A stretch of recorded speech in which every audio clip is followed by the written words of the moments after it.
Hello, everybody. For the record, it's November 13th, 2025. We're on the calendar from 1 to 5 p.m. This is 2025 Assembly Retreat. We're meeting at the CH2M Hell Boardroom, the Carr Gottstein Building, and we'll just go and do introductions around the table. Christopher Constant, Chair. Anna Brawley, Vice Chair. Andy Bolt. Yoga Silvers. Felix Rivera. Aaron Baldwin Day. Jared Gerber. In the back. Jamie Hines, Municipal Clerk. Jennifer Winniclosen, Assembly Staff.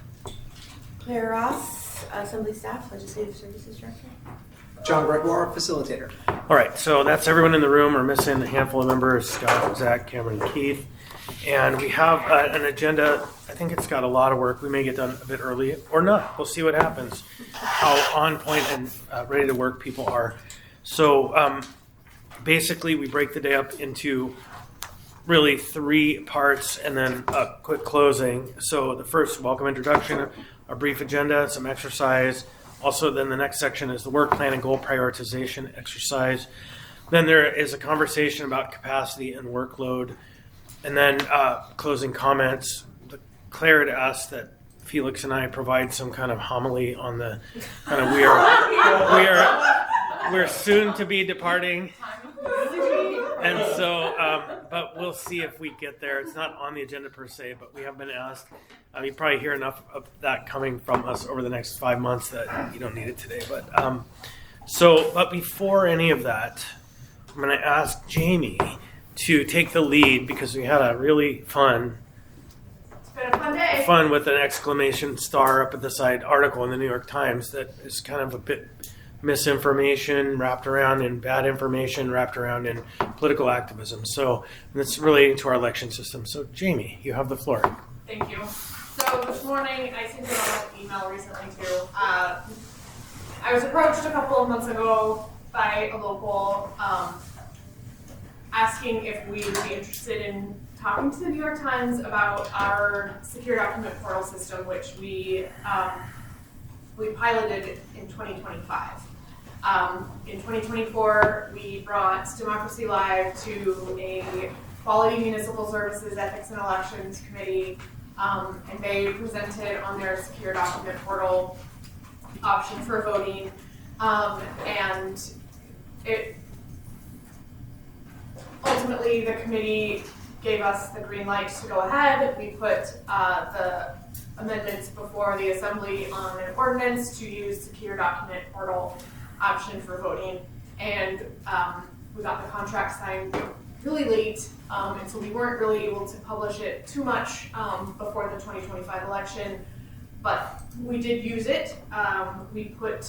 It requires a paper application that people print out from the website, and so when people would call and ask to vote by email, we would ask them if they wanted to vote by email or a secure document portal.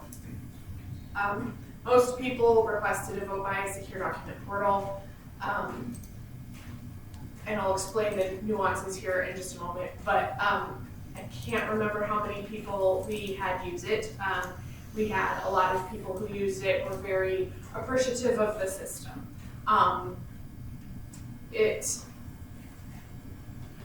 Democracy Live has been used for over a decade by over 36 states and over 2,500 jurisdictions. And so we were not new to this. I toured a couple of jurisdictions in Colorado back in 2022, and all of the jurisdictions there used Democracy Live and the secure document portal system. And because I get the phone calls from frantic voters saying, I'm out of state, I'm out of country, I'm getting on a cruise ship, I need to vote. It's very difficult to tell a voter, I'm sorry, you're out of luck. And so to be able to ask, and even with email voting, they have to submit, they would have to print out an application, they have to fill it out, take a picture of it, send it back, we approve it, then they have to be able to print out a ballot, affidavit, and instructions, and then they have to be able to fill out the ballot, and then they have to be able to scan or take pictures and email it all back. it's email. It's sitting in our email servers, their server and our server. And so it's not exactly secure. Part of the affidavit is a waiver that they're accepting the fact that it's not going to be a secret ballot. And so the thought behind the secure document portal is that they still have to fill out a paper application, submit that, and we then send them a link with instructions on how to vote. They get a link, they get a special piece of information, like it's usually like a personal identifier, whether it be the last word of their social or their voter ID number is their password to be able to access the ballot. They're provided their actual ballot. So when they hit submit, it comes back to a secure document portal that we have access to. We print it out, but when we're printing it out, we're printing out the ballot stock. The nuance between an email and a ballot stock is that email is 8.5 by 11, and we are then, the facsimile team is poring over that ballot and voting the ballot the same as the voter did on ballot stock, and then it's run through the tabulator. So with the secure document portal, we submit it, we print it out on ballot stock, and it doesn't have to go through the facsimile process, and it's then submitted through the tabulation system. The article sort of sounded like we were piloting this whole new mobile voting thing, and Democracy Lab's been around since 2008, so it's not new. We're not the guinea pigs here. It's been it's been around in many states for quite a while, and as in the article said, everybody who used it was very appreciative of the system.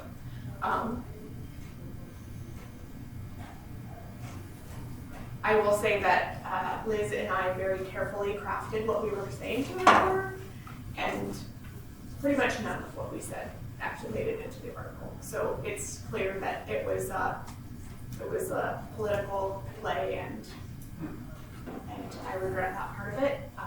Our great local reporters lulled me into believing that reporter. I have always had a fear of reporters, and this is why. And I have never had this experience before. I've always had very great experiences, but I can tell you that Alaska Public Media and Fox have already reached out. I'm sure all of the rest of them will be reaching out directly. And so we will be correcting it as much as we can. So I apologize for it being not the way I expected it to go, but. And I would just add, the one thing that the article portrayed was that we are making a move to vote by phone. Yeah. We are not making a move to vote by phone. That has never been the intent. It is not on the agenda. It is not authorized. And so that is what was presented in that article. We're not involved in that. And so if there's one takeaway I hope people hear is that is not and never was the plan, despite what was presented as the case.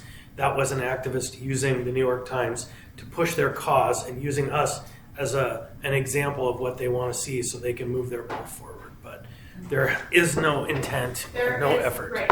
I will say that in about 2018, 2019, there was consideration to get rid of vote by email. Not a lot of people used it.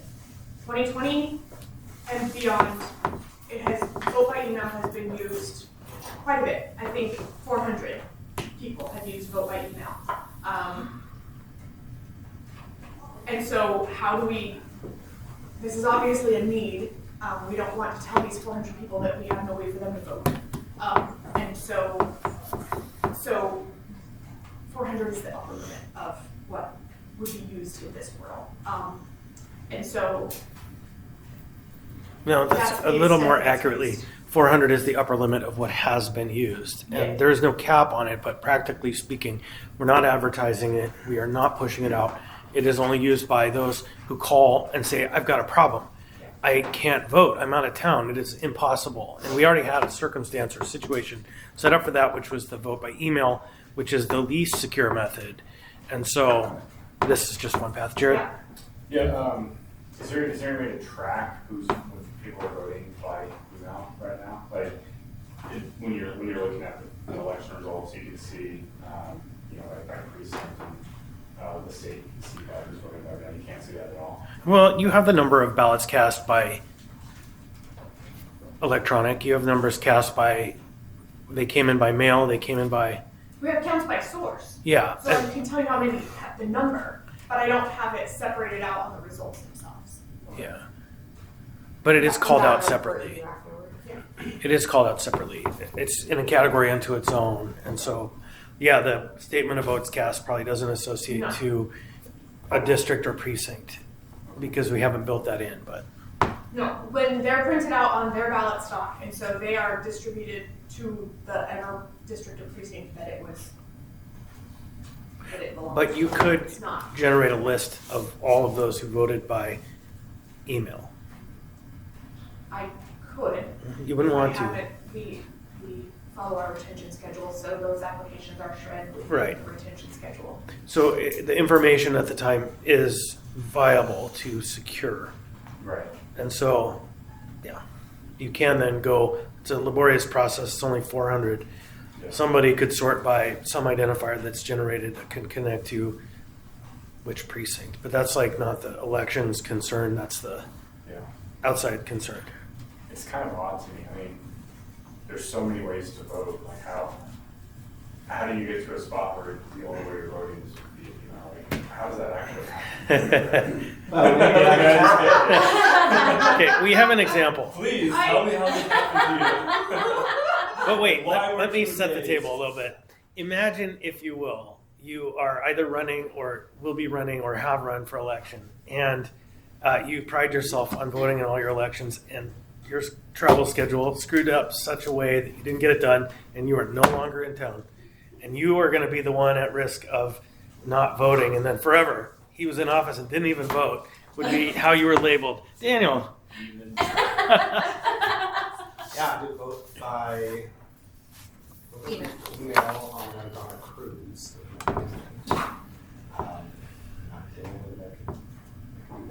Yeah. We get calls, people are on vacation, they are near the Grand Canyon, they don't have great service,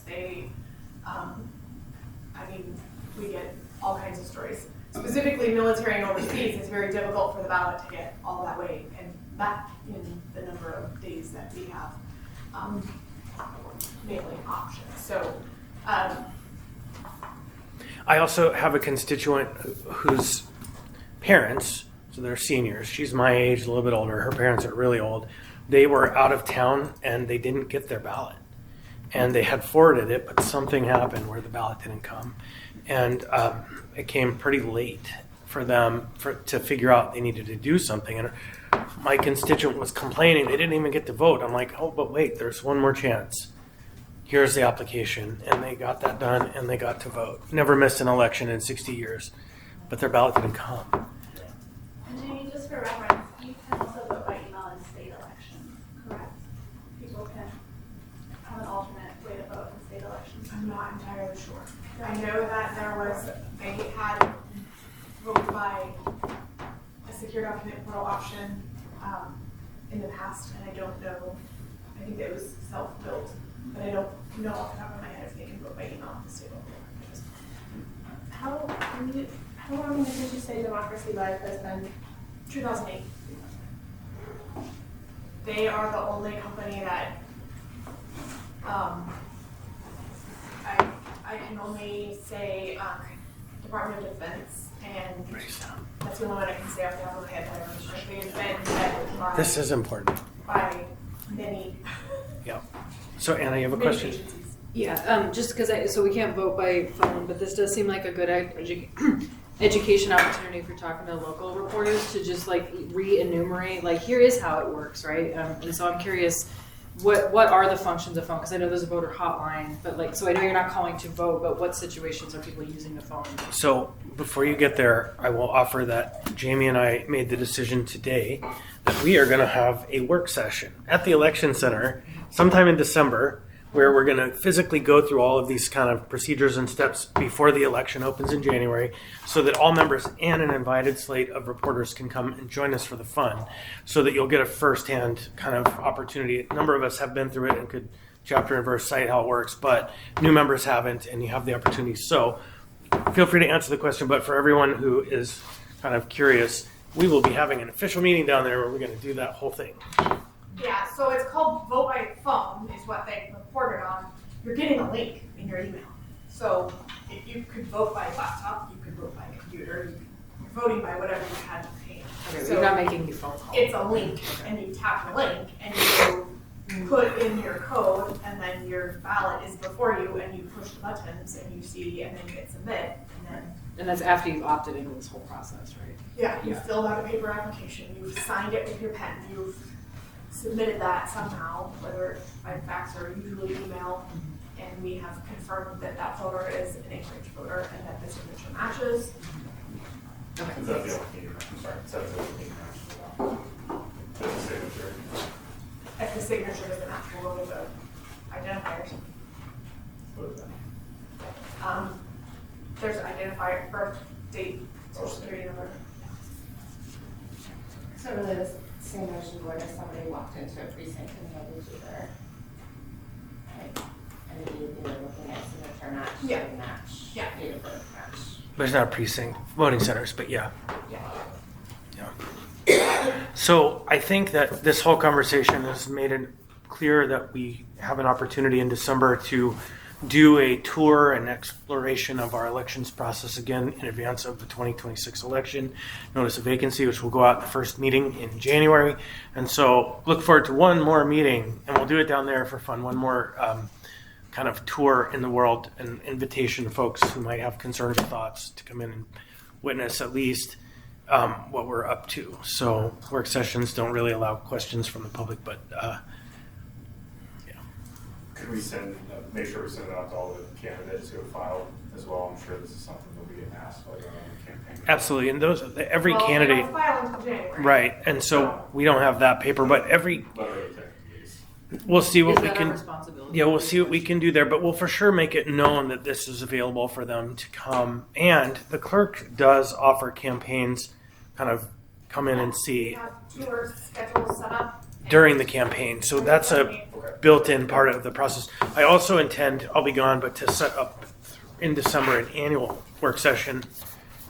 Future chairs want to do it, to go down to the election center in December, so it just doesn't get left behind. It's not, because the clerk was like, well, maybe we'll just invite everyone to come down. I'm like, how about we do it officially on the calendar? And so, okay, now my friends who have organized this strategic plan would probably like us to move on, but if you have questions, Jamie is the person, and we'll come to the discussion about elections and this process way down the road.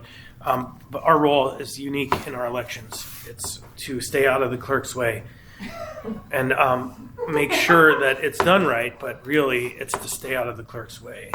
So, but we'll talk about that when we get there. So now, John and Claire, you have the floor.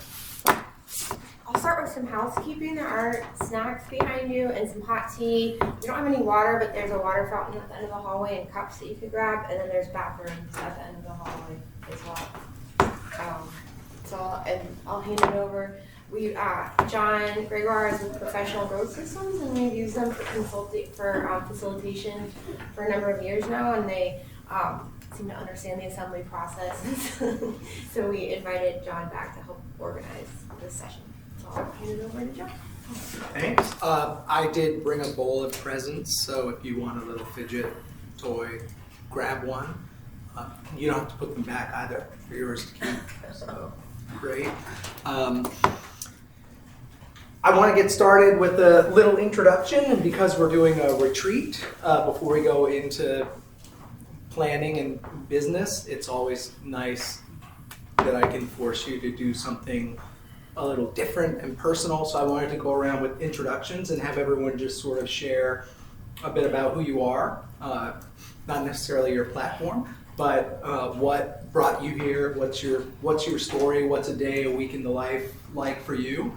What matters to you? And then if there's any little detail that is important that you're bringing into the room today so that people know, like, I've got a bad foot, so if you see this nonverbal, it's my toe hurts, it's not you. Any little thing like that you want to disclose as well. So I'll go ahead and start, model the way. I graduated high school in 1993, and in 1994 was doing nothing good. And my uncle, who was stationed in Anchorage, came to visit New Hampshire, and I got in a camper and drove back with him to Alaska, thinking I'd be here for a summer. Fell in love, haven't left, and specifically fell in love with Anchorage. Love this community. I've lived outside of Fairbanks for a very brief period of time and could not wait to get back here. Also, at one point moved to Seattle for grad school, thinking I was like done with Anchorage, and then like 90 days of rain, I understood grunge music and was like, oh, I hate this place. And could not wait to get back here again. So personally, really love it here. I just turned 50, so I'm dealing with that. It was last week. I know, it's a wild experience. 2 kids. My wife and I have been married going on 18 years. I met her when we were both 22 at Chilkoot Charlie's. So, remained friends for over a decade, and then finally got the courage to ask her to marry me, and she said yeah. So there we go. Pretty wild. I'd say what matters most to me is my family, and creating a world that they will remain around us. And then fishing is probably the other thing that matters most to me. This has been a summer of fishing. My son is obsessed with fishing. He's 16, just got off his provisional. He's a very good driver, so don't worry. And he continues, even though he doesn't need to invite me to go fishing with him. And so I'm just going to keep saying yes until he doesn't. And that's about me. And I will pass. I'll go in this direction. Oh, we're doing staff too? Yeah, why not? You're here. I hadn't prepared. Neither did I. Well, I'm fair. I celebrated a birthday too this week. I born in Washington State and grew up in Seattle.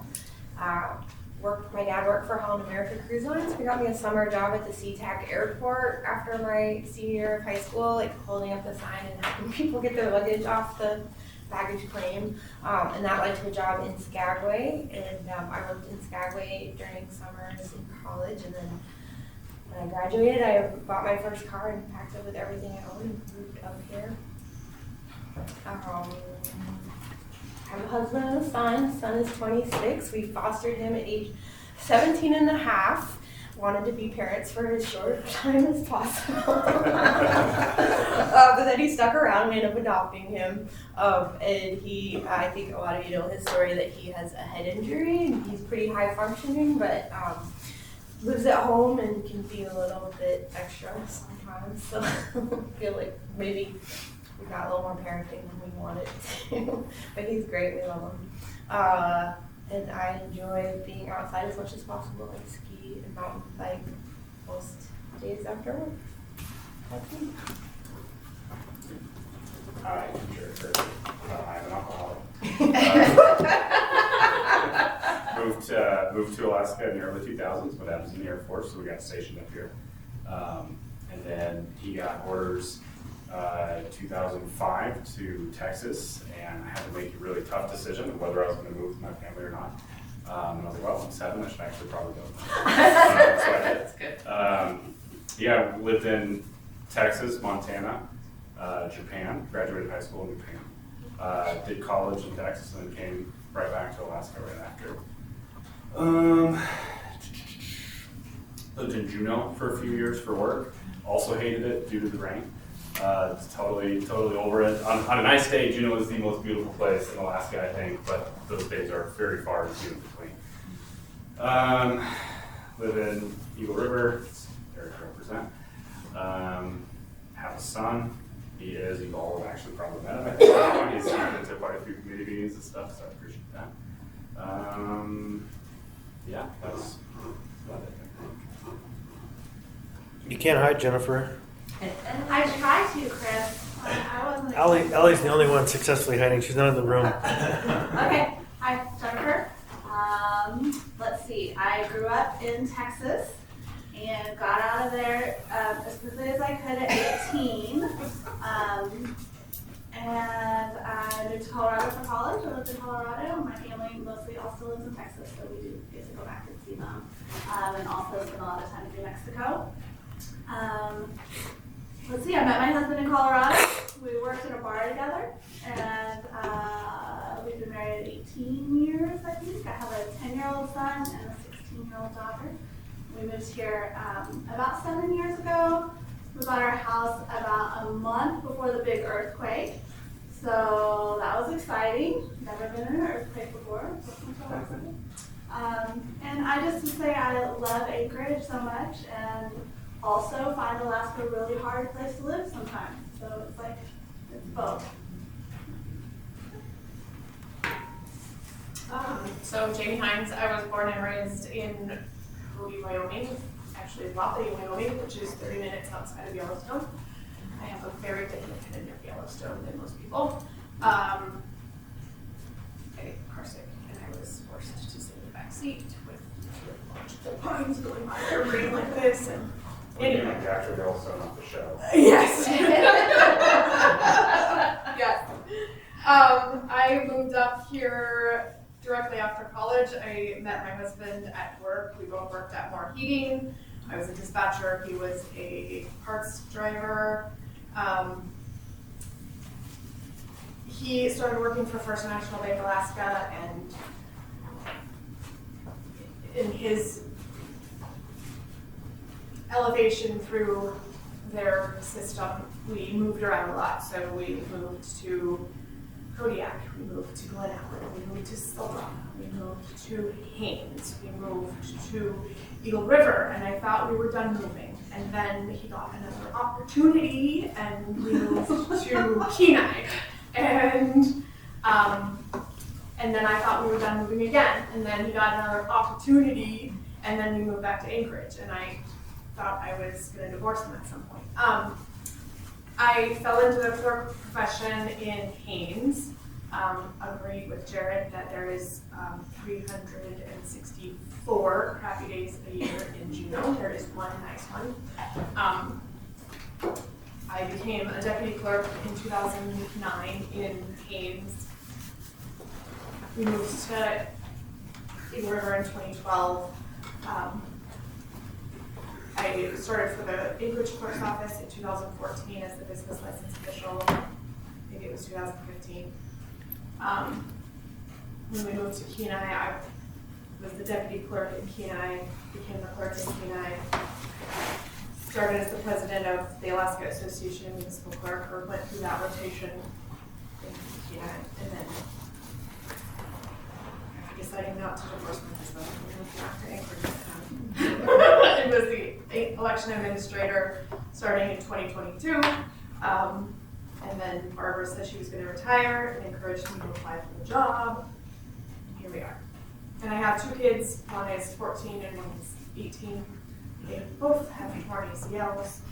That's when you teach them how to ski at 2, eventually you will be replacing their ACLs, I think. So fair warning. But Paige is going to college in Billings, Montana.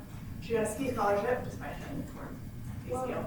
And so we'll see how that goes in January. And Chandler is missing this year again because he tore his ACL against Vincent. So it's been a rough year, but that is, here we go. I am Erin Baldwin Day. I am Anchorage born and raised. I grew up in a little neighborhood right across Northern Lights from Weather Junior High on a street called Lovejoy. I had my first kiss at the corner of Northern Lights and Lake Otis, just outside of Weather Junior High, and had a mortifying experience of having because it's Anchorage, one of my mom's best friends passing through the intersection at that exact moment, and she called my mother and told my mother that she saw me kissing a boy, and that was a whole conversation at dinner. What else? I graduated from East, went to Texas for college, was in Texas for about 10 years. I married a New Mexico boy that I met in school, and he was very persistent. So we've been married 20 years. And we have 2 kiddos, a 19-year-old and a 17-year-old. So my daughter graduated from West last year and is hanging around Anchorage still because with our political environment being what it was, she was unable to get her student visa to go to the school she applied to and was accepted to in Madrid, Spain. And so she is trying to figure out what to do with her life while her admission is deferred, and we figure out how to get all of that taken care of. My son is a senior at Polaris and is looking at a whole interesting variety of schools, but it's really, really strange to be in this world where like I'm launching humans out into the world. Let's see, I really, really enjoy fat biking, mountain biking. I'm a terrible cross-country skier, even though I grew up here. As a kid, I didn't actually learn to cross-country ski until I was an adult, and my son taught me. So I cross-country ski badly, but it is an activity that I enjoy. It kind of keeps me sane during winter months. I love barbells. I've spent some time as a CrossFit coach and about a decade actually, and I really love that. I'm a strength training enthusiast, I guess you could say. Less so now than I was pre-COVID, but it's still a part of my life. Yeah, I love to cook. That's actually a way that I decompress. Better stated, I really like to eat delicious food, which incentivizes learning how to make delicious food. So I really love to cook, and I love to have people over. We have a 12-foot dining table in our upstairs, and we like to have it full. So that's a part of our family culture. It's just hospitality. We have a very open door policy, and for that reason, I very frequently have an indeterminate number of teenagers hanging out at my house on any given Friday or Saturday night, because they know that we're a house that people just kind of come and loiter, which is great. That's how we like it. Let's see, what else? I am actually feeling really low energy today. So in the vein of sharing something about where you're at, I am feeling so emotionally beat down from just some like really contentious public engagement work that I've had to do recently, and I'm just really, really weary of managing other people's feelings. So just so you know, I'm a little weary, maybe a little tender today. So be kind to me. If anyone feels the need to cry, you can come to me. I also spent some time as a pastor, so I'm also very comfortable with other people's fears and feelings. But just like emotional management for other people is like exhausting sometimes. So anyway, that's where I'm at today. And I'm really glad to be here with you all. Great. Hi everyone, Felix Rivera. Unlike Aaron, I did not have a nosy neighbor tell someone the first time that I kissed him. I was able to tell my mom myself. Hey!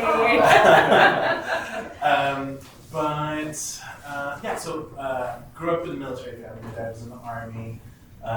It's like a lot of Puerto Rican men, it's like the #1 way that men get off the island is by joining the military. Was born while my dad was stationed in Louisiana. So I remember that one time this reporter called me a Louisiana native, and I'm like, that's strange, because I left Louisiana when I was like, I don't know, 2 years old. I don't even have any memory of it, but sure, call me a Louisiana native if you want. I grew up mostly in Texas. When my dad left Army and then joined National Guard, we moved to San Antonio. And much like Jennifer, was looking for my first opportunity to get the hell out of there. So I left Texas after I graduated high school in 2008, and actually went to this fine institution here, APU. So actually have some good memories of this boardroom because I was the student body president, and so I was invited to be one of the people to sit in those side chairs. I wasn't at the big boys table, I was at the side chairs. But yeah, so came up here, studied at Alaska Pacific University, and I think much like a lot of other people's stories, just fell in love with the community, fell in love with the place. And I felt like this was much to the chagrin of my parents, who still live in San Antonio, Texas. They thought this was going to be like a little adventure for Felix and I, who would come back. But no, that's not the case. Ended up staying here.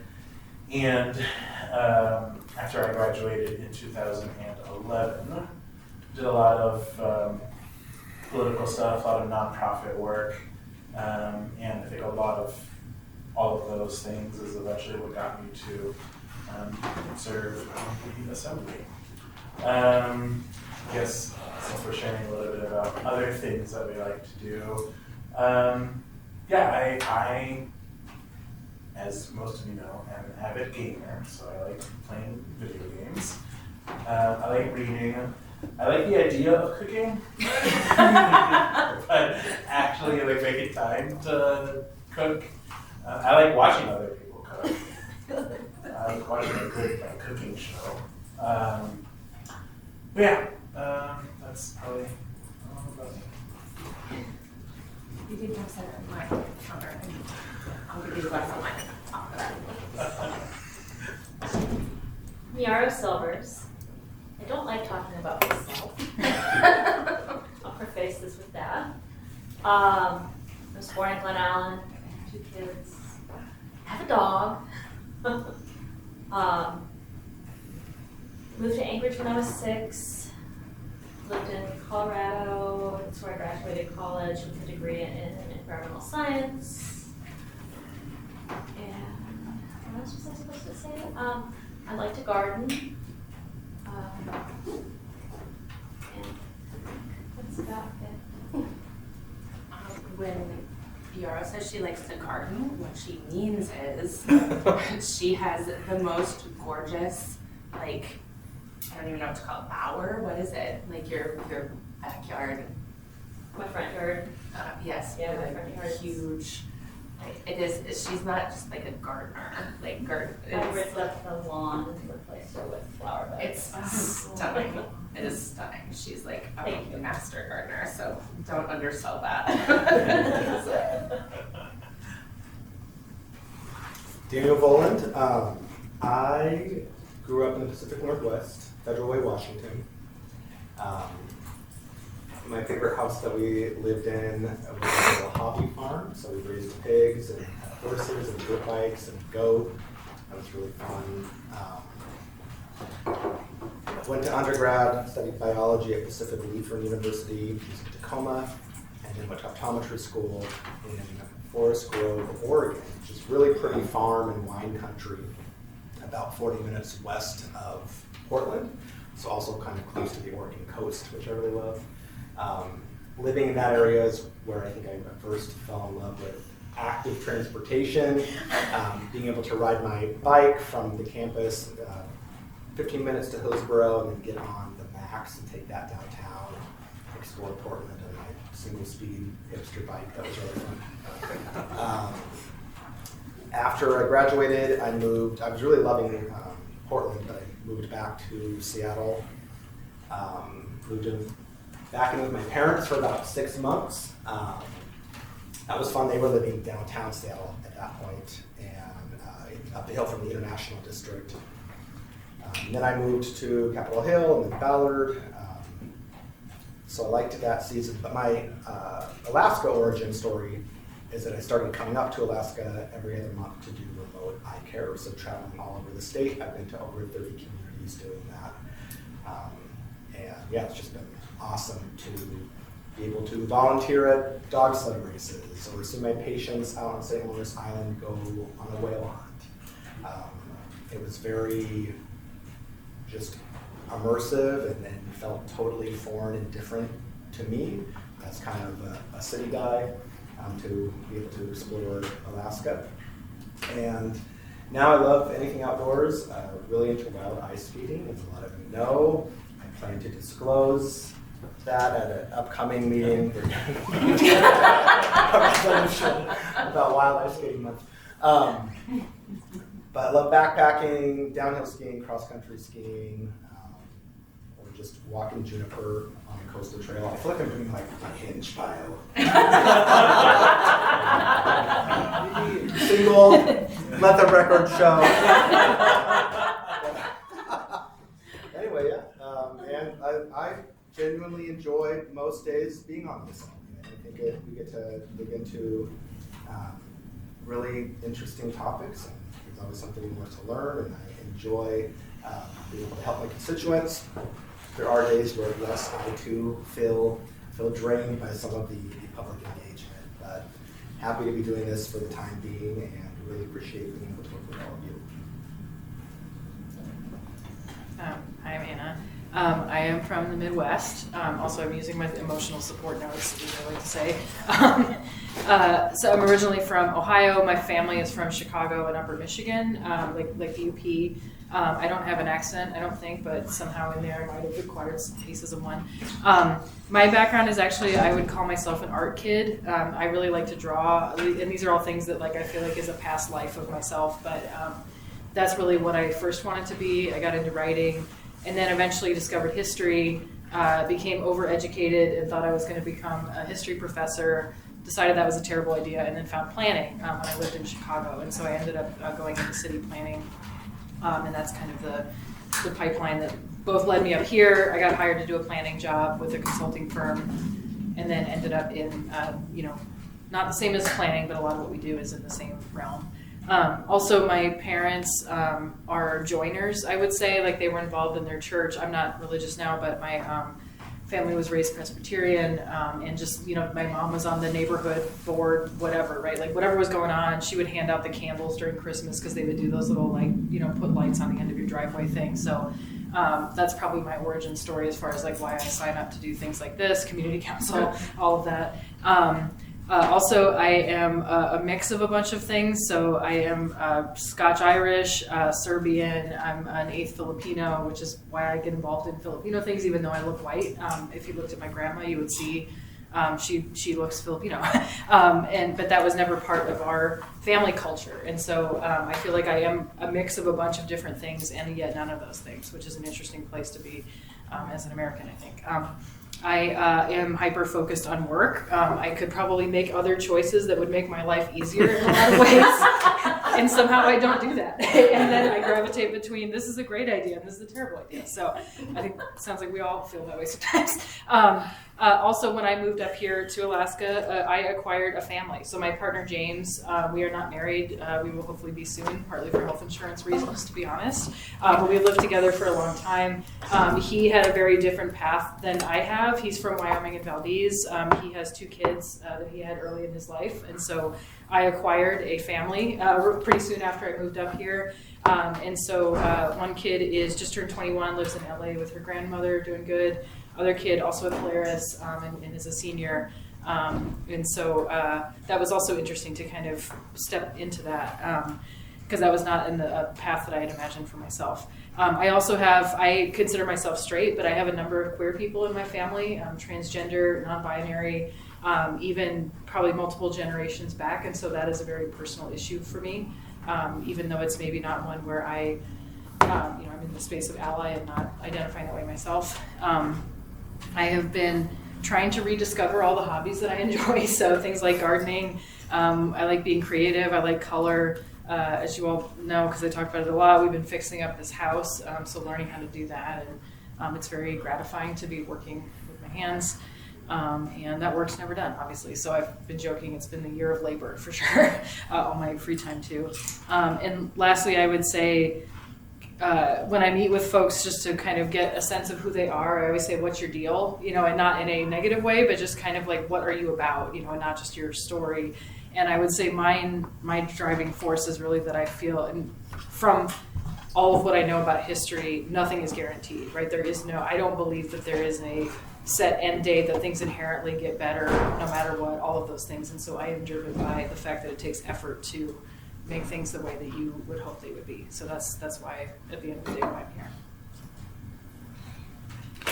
All right, it leaves me. Wait, Ellie came in the room. Hey. Hello, everyone. You lost your shield. Sharing a little bit about ourselves? Yeah. Hey, that's great.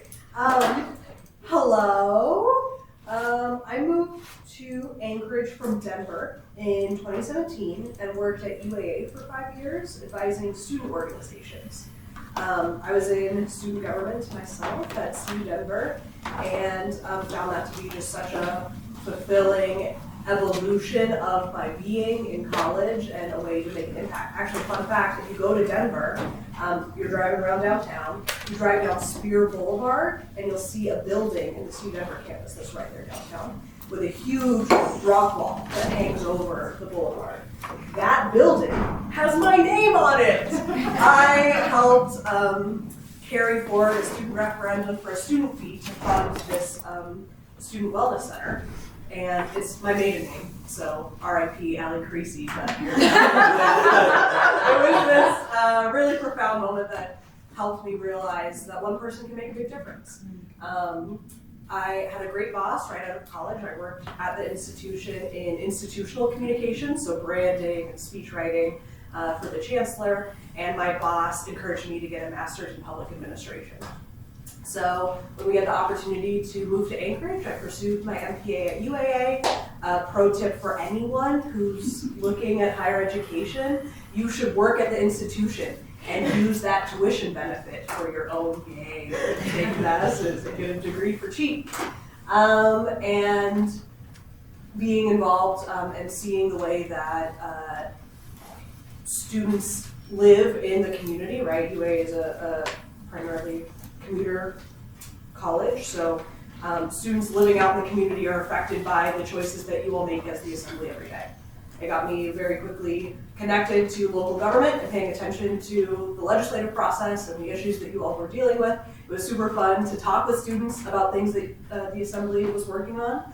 The plastic bag ban comes to mind as one that was just a really fun debate among students, and something that they got to see their own input and participation in the public process reflected in the outcome.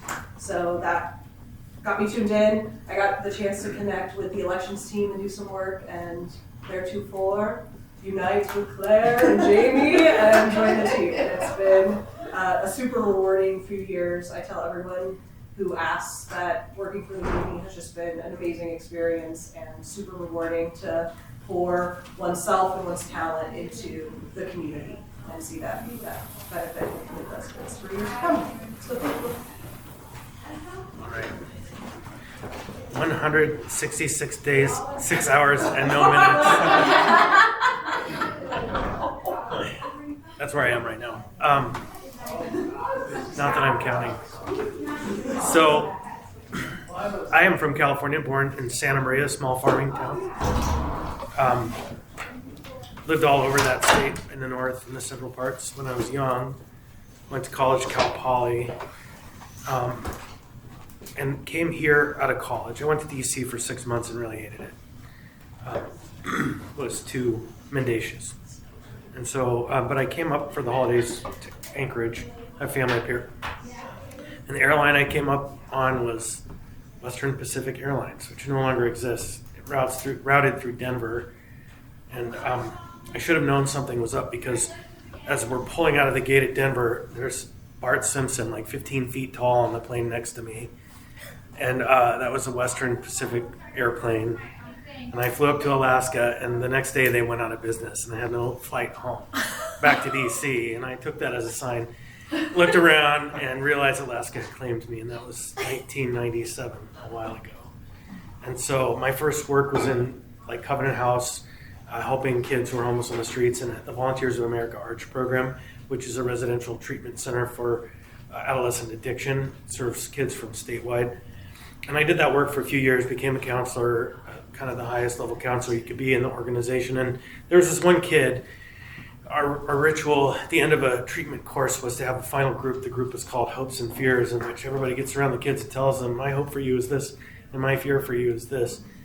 And there was this one kid who graduated, and I couldn't find any hope for him. I had no hope for him. And I realized that was a me problem, that I wasn't cut out for clinical care, because they need someone who every time can find something to hope. And so that was the point in my career when I moved towards policy and started working on the state's behavioral health care system via contract at the company I currently work in my day job, or my whatever kind of job you call that, whenever I'm not doing this job. And that was on the downsizing of API and the upsizing of community-based supports, the rumor of the upsizing of community-based supports, and the integration of comorbid care, dual diagnosis, kind of making sure we're treating the individual's addiction, but at the same time, their mental health and other issues. And there was a real shift at that time. So I did that work for a number of years, and then got involved in community and civics work. Actually, I met Diana Tillian. I don't know if any of you knew who she was. Clem's wife. She painted with the Octopus ink, and I dated someone in Homer, and so we would go down there all the time, boat around Kachemak Bay. And this lovely old woman said to me, it's the strangest thing. I could teach at Yale, but I can't teach at the University of Alaska because I don't have a degree. And I've lived my whole life on an island in Kachemak Bay, would never have had the chance, but I've traveled the world with my girlfriends, painted art everywhere. And I just decided that day I was going to get her an honorary degree with the university. And I ran that up the chain, figured out all the steps. My friend Susan Reddy put me in touch with Lee Gorsuch, who was the UAA chancellor at the time, and he said, you need to get letters of support. So I went to the senators, and I went to the governor's office, and I met all the people. And I think only one person out of the hundreds I talked to gave me a partisan, why would I do that for them? I'm not like them. But everyone else, didn't matter what their stripes were, yes, they signed on board. And that connected me with Alaska's civic culture from the pre-statehood to the statehood to the kind of 50th anniversary era. I was the vice chair of the state's 50th anniversary State Celebration Commission appointed by Murkowski. And in fact, our meeting on Friday was really interesting to me. I wrote a letter to the editor that will probably go out soon, but about Friday, where governors and mayors and all kinds of people were there. My reflection of my experience in Alaska goes back to 97, and Mystrom was the oldest mayor who was there, who was the mayor when I first came. And it's interesting, Anchorage's first 50 years, seeing back, thinking about Alaska's first 50 years. Vic Fisher's gone just a year or two ago. So we're in Anchorage at that point now where the first wave is gone and the second wave is still here, and this is the third wave, I think, in some ways. So it's good and interesting to be part of that. Then I have just a couple of notes. Jared, you disclosed that you were an alcoholic and joked. Was that just a joke, or was that a Yeah. I'm good. I don't want to clarify, and there's no judgment on my part. And Jamie and my first contact was actually when I was working to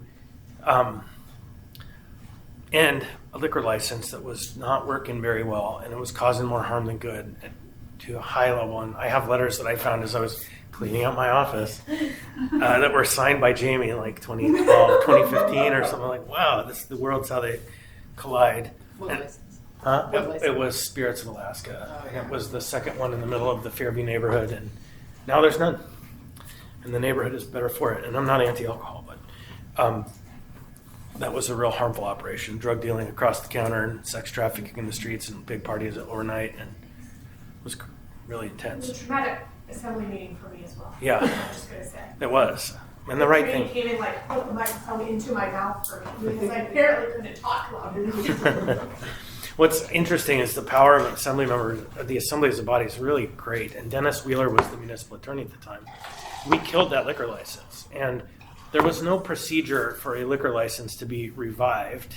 It was dead once it's gone, it evaporates. But Dennis negotiated to keep us out of court with the owners of the Spirits of Alaska that they could if the state would allow, we didn't object, to recreate that license for the purpose of selling it. So they could be less harmed, because it wasn't them, it was really the environment. And so the assembly agreed, and because of that agreement, it made this kind of miracle happen. So you have a lot of power. And Aaron, we need to do some CrossFit and make some food. Like, I don't know, and mountain bike, but it's not the season. I don't love fat tire biking. Felix and I met when he was in college. My roommate at the time was in leadership with him at APU, so that's been a little while. And Allie, the plastic bag ban, is such a thing. We get credit for it, but really where it started was Fort Yukon, Alaska, first bag ban in the world. And so it's an Alaskan thing because they were just so sick of seeing plastic that they couldn't get rid of blowing along the tundra. So we were just followers on rural Alaska, which seems to see things first. So I'll end where I started. 166 days, 5 hours, and 53 minutes or so, depending on when the certification vote happens. So with that, there you go. Do folks want a quick 5-minute break before we get into work? We're only half an hour behind. We're actually, no, we're doing great, especially with the small numbers. Yeah. George Okay, texted take me a quick that 5, he's grab lost. snacks. George is around somewhere. He might show up. Okay. Okay. Okay.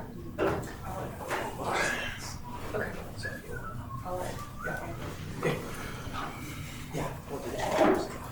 I mean, I'm going to talk to Casey. Thank you for coming. Yeah. One of my favorite restaurants. What is that? Yeah. Which one? I probably. Black Lapa. You guys want to see a funny thing?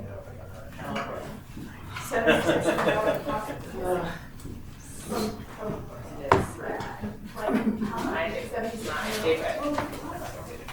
It's a steak. San Antonio is known for is it Mexican or is it She knows. This is She had security. everything is some Tex-Mexy things, but I also do like. And it never got brought up. I said, okay, can we look and see if somebody swiped it off this edge of Liza's desk? To see where this deposit went. Like she's such a Right. you know, like, Deposit break. What's that? I don't know. I don't know. I may not. I think I scored my points on the Nibby front this week. Look at that. Oh my god. I'm gonna enjoy it. I'm sorry you got suckered into that letter. That letter. Yeah, your name is on it. Is I it? thought about writing, because I actually had like 2 months ago, about the comp plan being like, this is a huge focus. Like, we need to find someone for that issue regardless of how we do that. Right. So I might follow up with them and just say like, hey, look, this is a conversation. You know what I'd like to do with them, but it's a risk, is appoint them at some point very narrowly to convene a group that talks about how we square the two impulses, that we need housing and we need neighborhoods demand protection. Like, so get them actually up to speed on the matter. Yeah. Right. The problem is where they're all at. It's where they're all from. You know, Well, they're that's sitting the here question, in is if it's in lives. the plan for 25 years, Right. then are we still doing that? Or are we doing something else? Because that's the, Right. But they're supposed to be a trusted convener, right? And they have a process for doing these. But the risk is their president is Roger Split. or Pat too. Right, it wasn't even Patty, it was that, but Patty just got in front of it because she had been here. It's fucking amazing. I mean, that's in the realm of fights. Like, I just don't see how this community moves forward on anything without having huge fucking fights every time until we resolve. Where'd you go to college, Nerd? So maybe it's not possible, but Well, it is possible, but what is possible is taking marginal steps, coming up with agreements, civil agreements for how we can make decisions. Because we're not going to agree on this or that. And what they're trying to do is elevate every chance to Title 21 to a contract total revision, like, Oh, Emerald, yeah. Well, Not a that's lot the point, is happened it's like if in, we wrote Newtown, this, those are so. supposed to be board policy documents. right, and it is, and it's been in every plan since. And if what the specifics aren't working because we wrote it 25 years ago in different conditions, then we either have to change the plan or just say Emerald it's itself okay. is, yeah. Or have a process for working through specific. Yeah, but I think plans does so much ownership over every word in that plan, which is not even how plans are supposed to be. And that's partly on the staff too for treating that. Tom Davis, it's time for him to Tom retire. Wilson. Yeah, he's not staff. No, he's not staff, but he basically functions. Right. They look to him as the leader. The funny thing now though is like looking back to it, it was literally my first Yeah.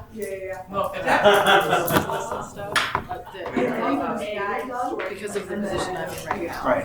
Like calling him. Yeah. Hey, like how you feeling? You know, so it's like seeing that. I bet It doesn't that's, mean I'm gonna give it. no, and it's okay, you know. Well, and my point is like, okay, there's two alternatives. Right. AI. And you gotta see it on balance, like all of the things, and in the end, they're happy with the work we're doing. That's the reality on any specific issue, and that's why we kind of generally have a practice of doing our best to keep hot items off the agenda from January until April. You know, like just do your best. Of course, some things make it through because time and reality just demands Somebody it. has to. Right. Yeah, like we saw last time. But we have the power as a body to like, okay, let's take this up then, you know? And so it's a pretty important impulse, in my opinion, to keep good order. Stability is to tone it down, a little window, and then go hog wild. Because any other thing being perceived as like pushing a bunch of things through or whatever. And they remember the last thing. Yeah.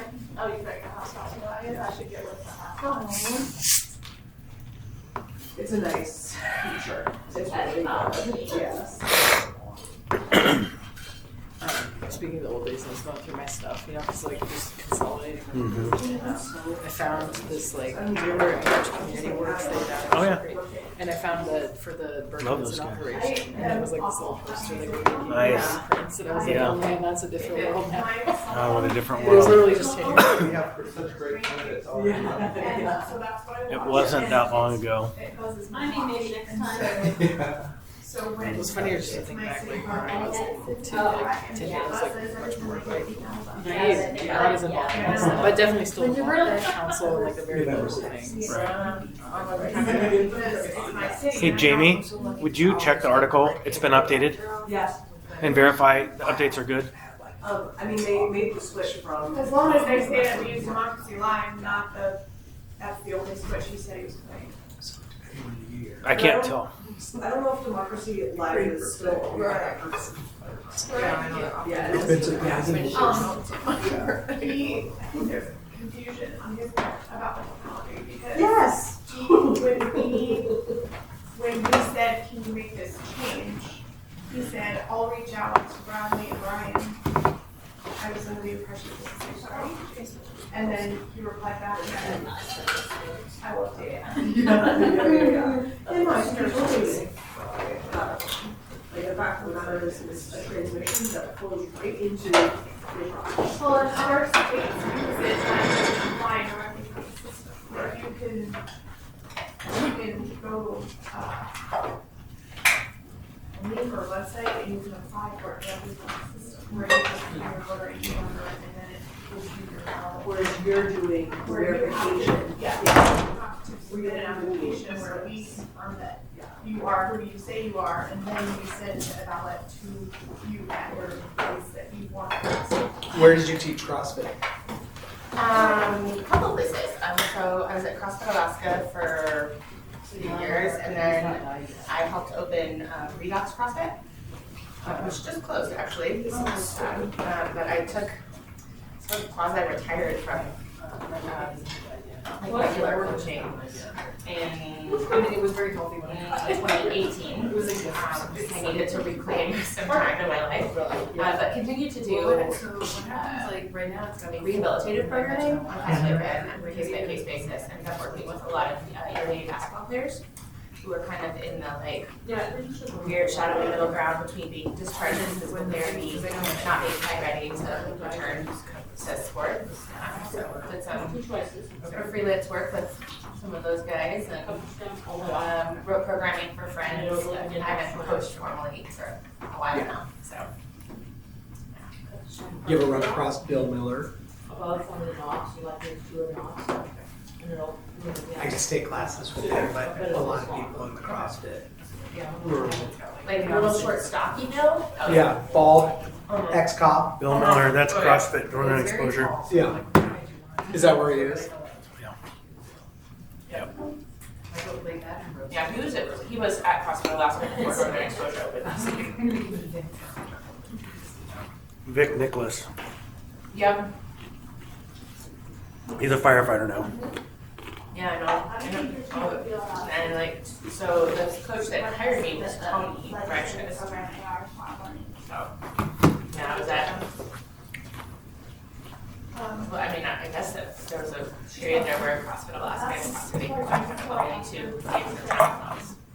And you did teach my class. I did, yeah.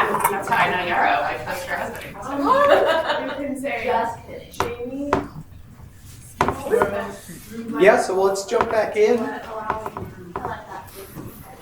We're transitioning to the work plan and goal prioritization exercise, which is really a bulk of the time today, is to dig into the work plan and try to identify what your priorities are before we then go into the capacity and workload brainstorm discussion.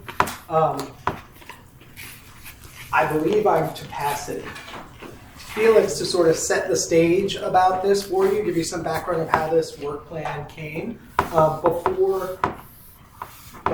pass it to Felix, and then I'll be set in the exercise that we're going to do and how we're going to do it. Wonderful. All right. So, yeah, I'm just going to give you all just a little bit of context and history of where the work plan came from. So in 2019, I became chair of the assembly after we reorganized during our normal process, after we certified the election in April. And this was one of the first projects that I kicked off as chair and went through many months, and we got done on December 17th when the Assembly formally adopted this resolution, which adopted the Assembly's vision and goals for 2019 to 2021. So it was really a strategic plan, strategic vision document. It was a lengthy process. We actually hired a professional facilitator to help guide us through that process. And in the end, what we ended up with were a variety of buckets. We ended up with 5 different buckets. And so you'll see like where we started and then where we are now. Communications, homelessness, quality of life, public safety, and economic development were the buckets that we started off with. And we really, in each of these, defined what do we know now, what's the landscape, what don't we know, what questions do we still have, what are our short-term and long-term goals, who are we going to work with to get these things done, and how are we going to hold ourselves accountable to getting this work done. So in the end, that produced a 12-page document that was arduously edited, paragraph by paragraph, by all members of the Assembly. There were some Assembly members who I think weren't as jazzed about this project, but I think most Assembly members were very interested in this idea. So that was like a little bit of what we did. A little bit of the why. So when I first became chair, and really leading up to me becoming the chair, I knew that there was something missing on the Assembly side, and I knew that because in so many of the conversations that I had with current and former leaders, so many of the conversations were centered around what is the mayor's vision for the city, and really minimizing our role. And we were just supposed to do whatever the mayor said our vision should be, right? And I had actually worked in the mayor's office prior to getting elected. And we spent a day, I remember working in Berkowitz's office. We spent a day in Russian Jack where all of the top execs came together and we formed the mayor's strategic plan for his first term. And it's something, it was an experience that I really remember. And I've also worked, like I introduced, a lot in different nonprofit boards, so had a lot of experience from that board level of strategic planning. So I really thought of this from two perspectives. We need some type of communications tool because I'm sure for some of the new members, but certainly for some of the members who served a little longer, you probably get asked a lot, what is it that you do as an assembly member? And sometimes it's a little bit difficult to answer that question in a succinct kind of way, because we do so much different stuff. So really using this sort of as a communication tool to the public of here are our priorities as an assembly, and then really try to craft some sort of shared strategic vision. Now, this vision was never meant to put anyone in a box, right? Because we're all independent sovereigns. We don't have to stick to just what our strategic vision is, but it did help us to align some of our work where we could find alignment. So this document took us through mid-2021, and then around there I started asking, so what are we going to do? Because we are getting close to the end of this document, and do we want to go through a whole other process to update and do another 3-year strategic plan? And that's when we came up with the idea of doing annual updates instead of just doing a 3-year cycle. So yeah, that's just a little bit of like how this started, why we started it, and why now we're on annual.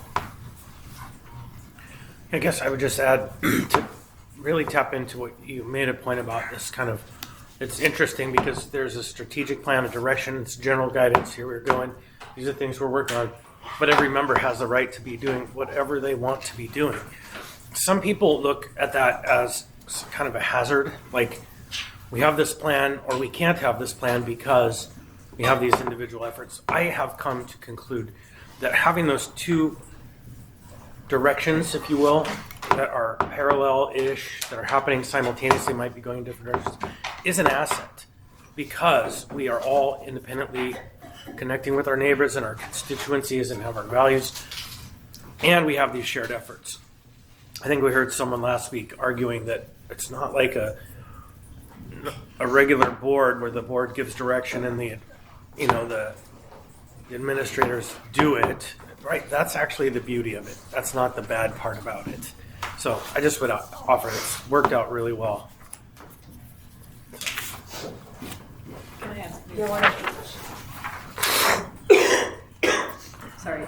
Yeah, I think that's really good context, and I think there is this interesting tension where we do make decisions as a body, and we're individual, right? So we're legislators. We're different than what you would think of as serving on a board, where ultimately you all walk out of the room and that's the direction.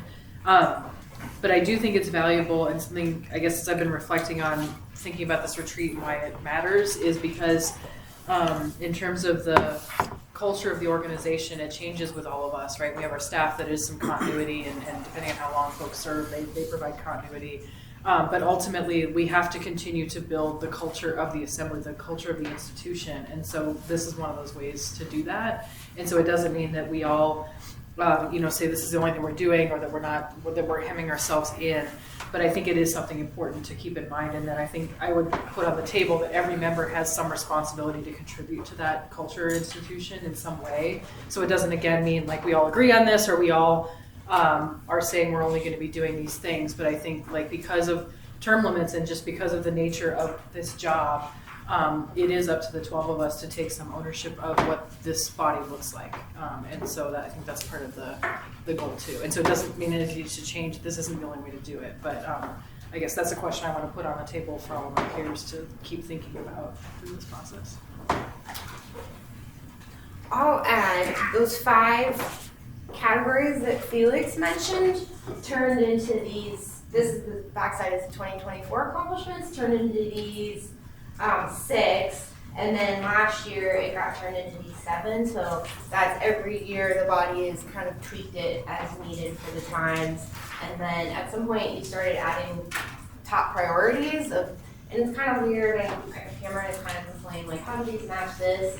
And for the most part, all of these smaller categories fit into one of the priorities, and these priorities are just a really helpful way for you to focus on what needs to rise to the top if you're dividing your time.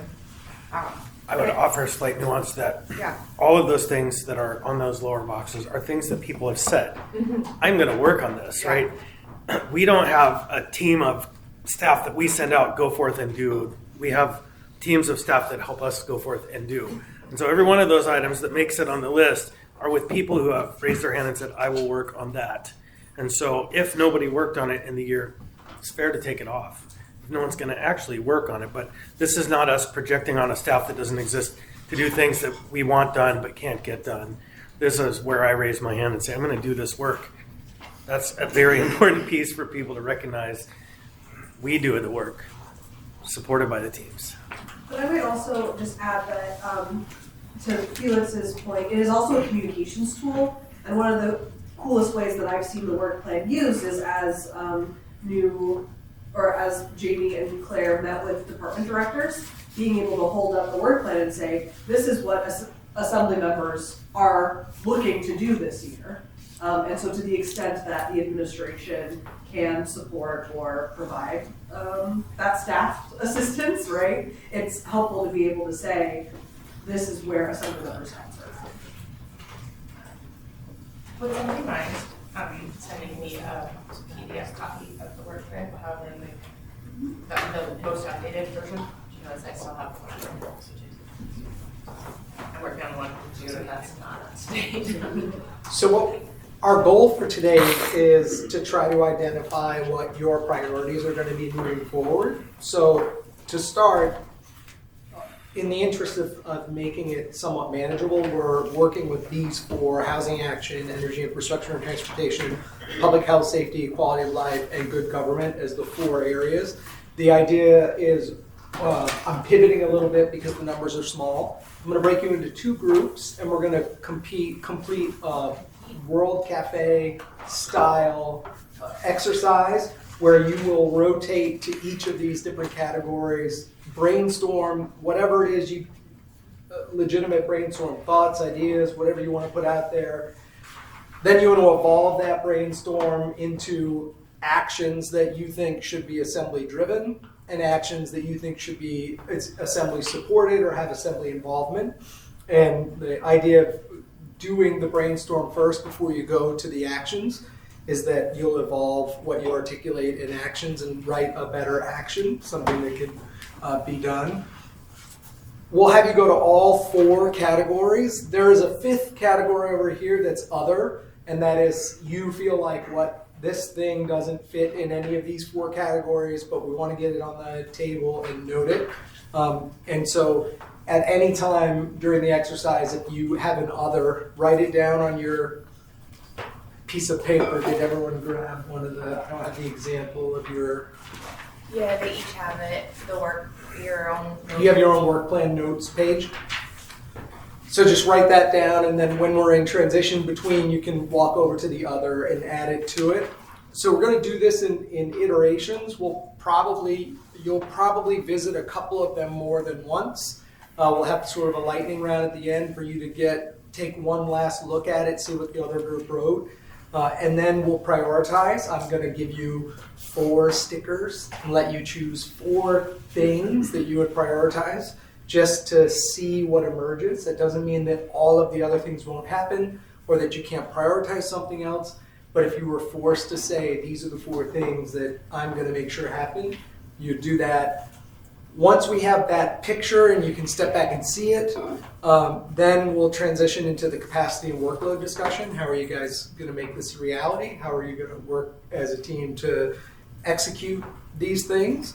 And then also photographs of all of these will be taken. It'll be then documented and come back to you to see after this, so it won't just disappear. Any questions about that? Okay, so for before we transition into groups, I would say take a look at this and go through it, and then make any notes, capture any of these items that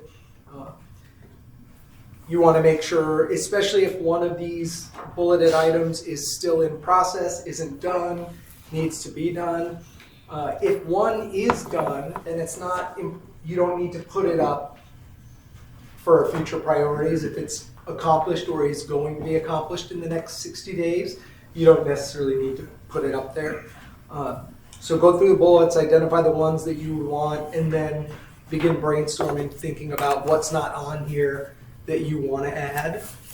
And then the groups I have are Chris, Aaron, Jared, and Yarrow, and Felix, Daniel, and Anna. So group A, Chris, Aaron, Jared, and Yarrow. Group B, Felix, Daniel, and Anna. And I'm gonna start group A over here in public health, safety, quality of life. And I'm gonna start group B over here in housing action.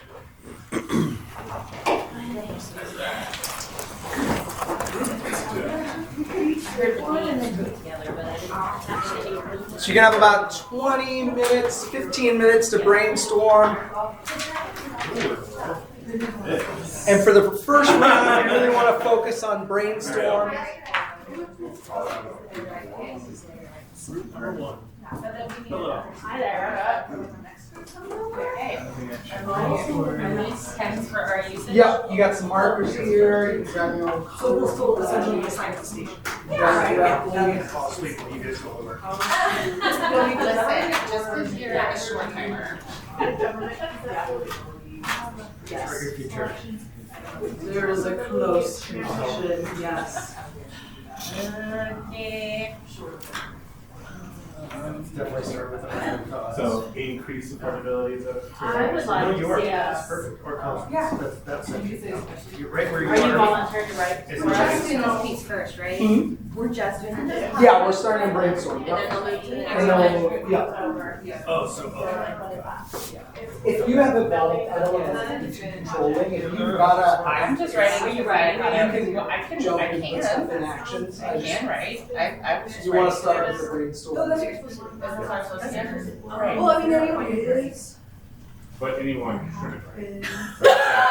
I haven't got my hand ready. Yeah, I really can't write. So, I'm not gonna Just say realize I'm you were- illiterate, but. Do you want me to be the scribe? I'm happy to be the scribe. I actually have, yeah, I'm happy to One transition. thing I would love up there is like really starting to appreciate the various dashboards that are getting pushed out. They give us real-time or real-ish time information on what's happening, what we've asked for. Homelessness, that's on the police enforcement of certain laws, that's on, and so, yeah, real-time data, we're going to real-time policing, we should have real-time data, and so I'm supportive of the dashboards, it's good. Along those lines, I also would like for us to actually have computer, like, data collection systems that talk to each other. But that has to come with money, but don't, put any smush on your ideas right now, or an idea. This is just brainstorming session. Yeah, just brainstorming. Yeah, Aaron says that if you fill out one thing with one department, it's able to communicate with another department. Yeah. Okay. Yeah. Or that when you. Get that saved money too. Yes. Because you don't have to pay people running the exact same thing. And that was an ordinance that we Exactly, like moved. AFC fills out this about their people, the APD fills out this thing about their people, and the health department, and then there's other thing, it's like, wait a minute. You know, Why? put Scott Kendall in parentheses. Or to talk to Scott Kendall. He's got an idea. I He think might we be need wider than the New to. York Times today. Is that right? That's so funny. Classic. But Dang it, Scott! it's not just on the application side, it's on the interoperability of the reporting. That's what I think also you're talking about, is that Yeah. the various tools that various departments are using to figure out some way to uniformly report. And it's a simplified system for public access. So that it's like, you don't have to go trackling here, you don't have to go trackling there, you can find it, like, so maybe even a portal. on here again because they just. I don't know how much assembly numbers follow this, but Furman has to do a PBR, performance They're evaluation horrid. results. And I think Ono wants to modify that. I That would would kill it all too. if you're feeding that into the dash. I would like a new, well, on technology, I would like a Susie should be here. new grant system Yeah. that is not I'm honest. I'm actually working on that. Hey. They let me work on that. I just haven't really got it. Are you including not requiring their insurance requirement? Like, is something gonna happen? Yeah, I'm That's sure part of why I want these to acre have. truckers have shot. Yeah, the insurance Yes, requirements should be just small. For the child, for the, like, Yeah. small operators, and childcare and stuff like that, you don't do this. Put that out there. Yeah, like how do you, I'm just helping them make a new application process, but. This is tax incentives. You're shifting insurance burden. That's what that one is. That's the question. Well, It's yeah, eliminated for the bidder. It's shifted onto the. well, sure, but like, so I understand why if you're contracting with like Google to do something, then yeah, they should have their own insurance, but like a childcare operator shouldn't have to prove insurance in order to apply for an East West grant. So I mean, I think like for small operators or something like that, for It's just where it's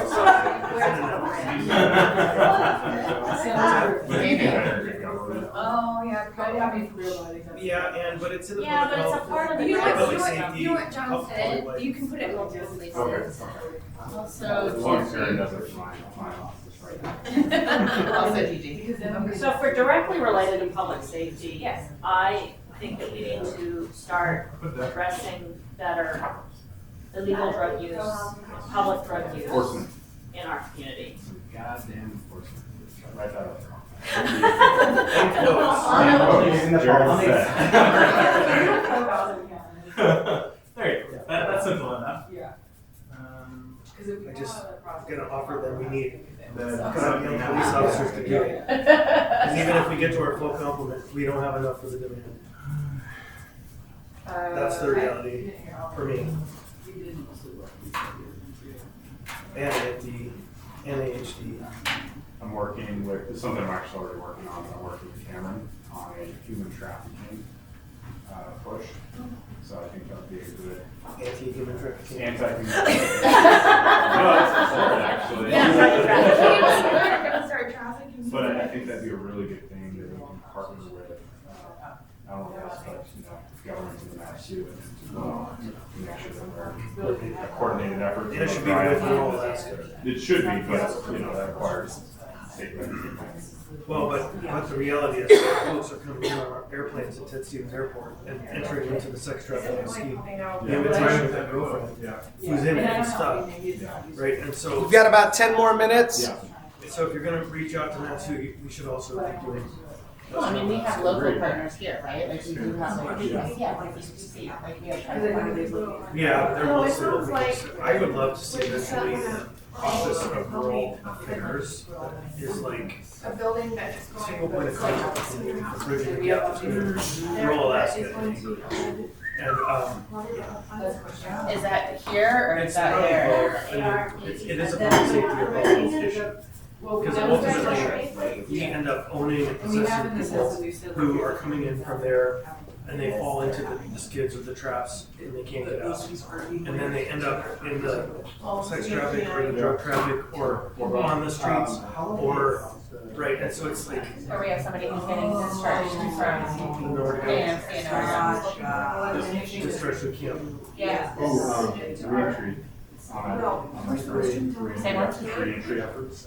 Like from incarceration? Like from incarceration, institutions, that sort of thing.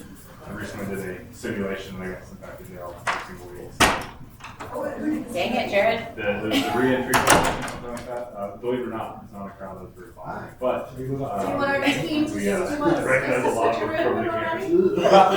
But I think they're ready. Right. Just what it takes getting out. Okay, you can go Getting a job, a house. to energy, infrastructure, and Switching off, like being a Very light. much so, yeah, but I couldn't get an idea. That's gonna be me.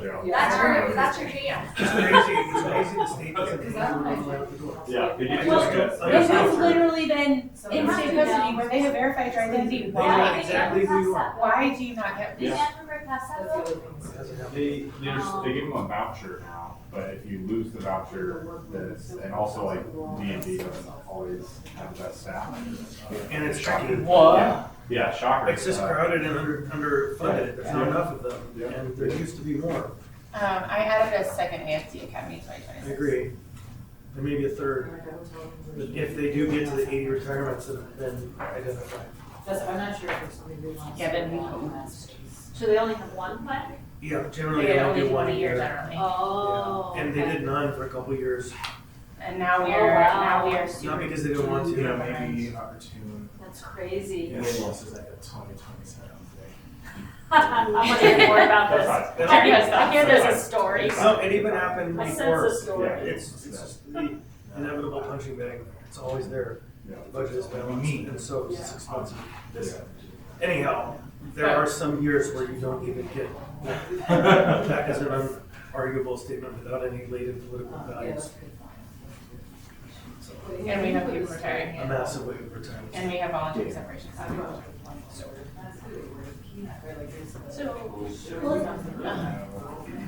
And then it's just homelessness, or is it like how HSE and ADA? I think it's keep the focus on the 10-year path for the 4-packs and the change of the structure that takes the burden off of folks having to work those huge, terrible shifts.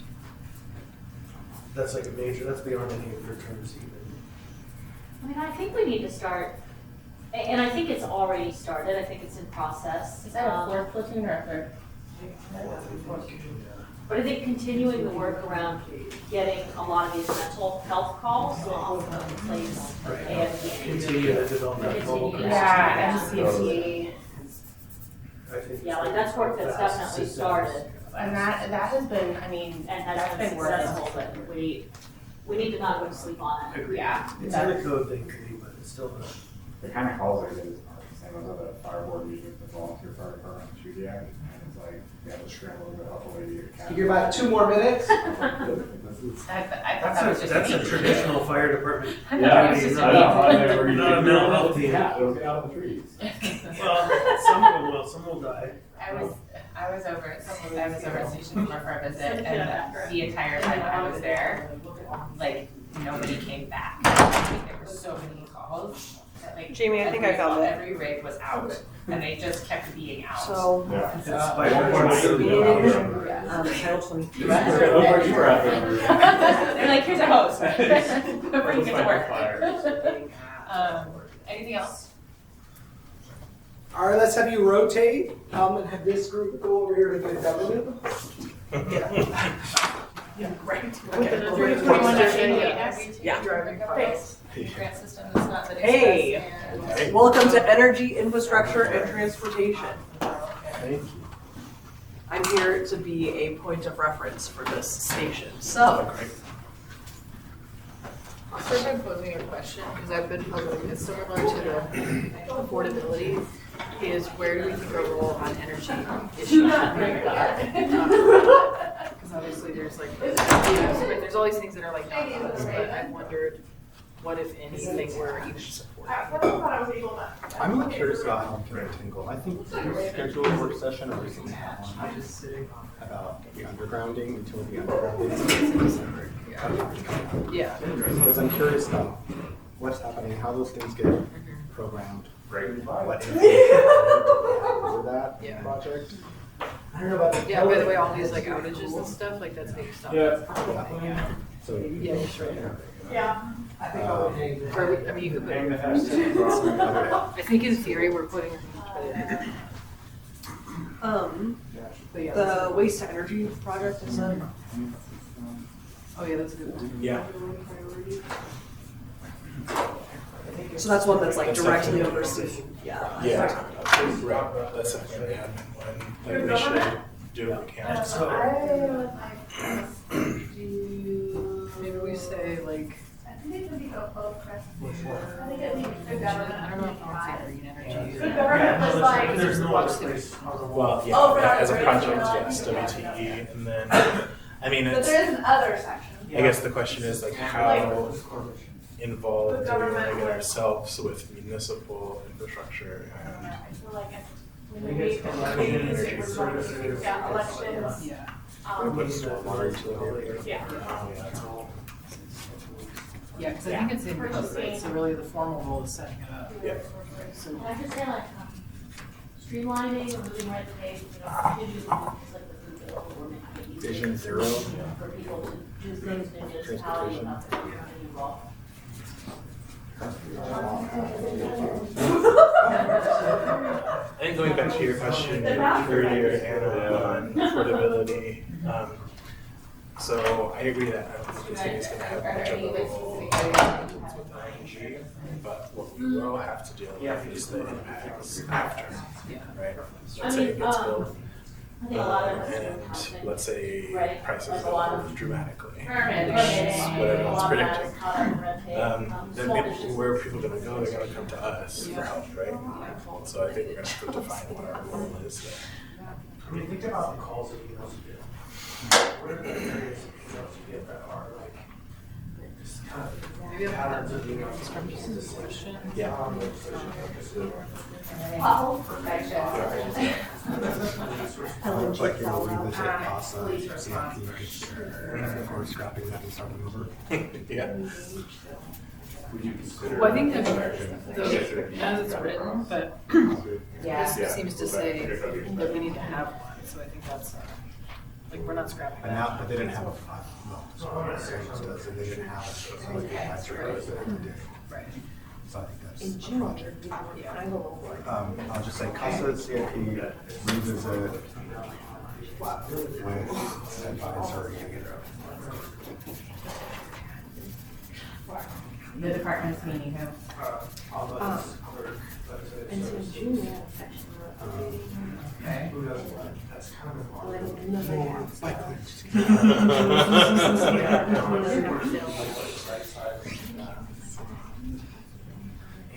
Okay. You know, it was interesting how Thea was bringing up the whole pedestrian safety thing, right? Like, what are we to do so that it's not the new normal, because one pedestrian fatality at work kind of thing. It's like every department has the right to access the staff. How do we secure that to make sure that it's We also need to do this anyway. Or if there's a so that's kind of Right. I think one of the strongest assets in your toolbox is People Mover, or just like public transit. Support really key to respond. right. To kind of. It's one of those where, yes, like you can follow that as needed in terms of what their strategy is, but also it's a huge opportunity to be able to work with that department to resource them to the extent. Right. We're not gonna have the knowledge next year. So, So you're defining. work with People Mover, expand ridership. I like that. And so if Right. Or you can just say improve people need, are you pricing? because yeah, that could be like one route. Right, yeah, I think there's a couple of framings. My indicator was like What numbers we of can staff, how many do bodies to in the room. increase routes, You're but talking also about how within the staff resources that we actually have, engages how with the can number we of staff. increase That's very the, important distinction. improve the Yeah. ridership experience, get more It's kind of people on the the bus. the narrative that you see, like who does Like, what. as it relates to the CIP process, Like right now, kind of we're think about the infrastructure. Right, I have answers. Directors, around Right. the bus stops. You're on, and then there's, yeah, so the staff does carry institutional You'll knowledge. You'll still go to him. Yeah, probably will. This is the most. He's the voice right there. What are their functions?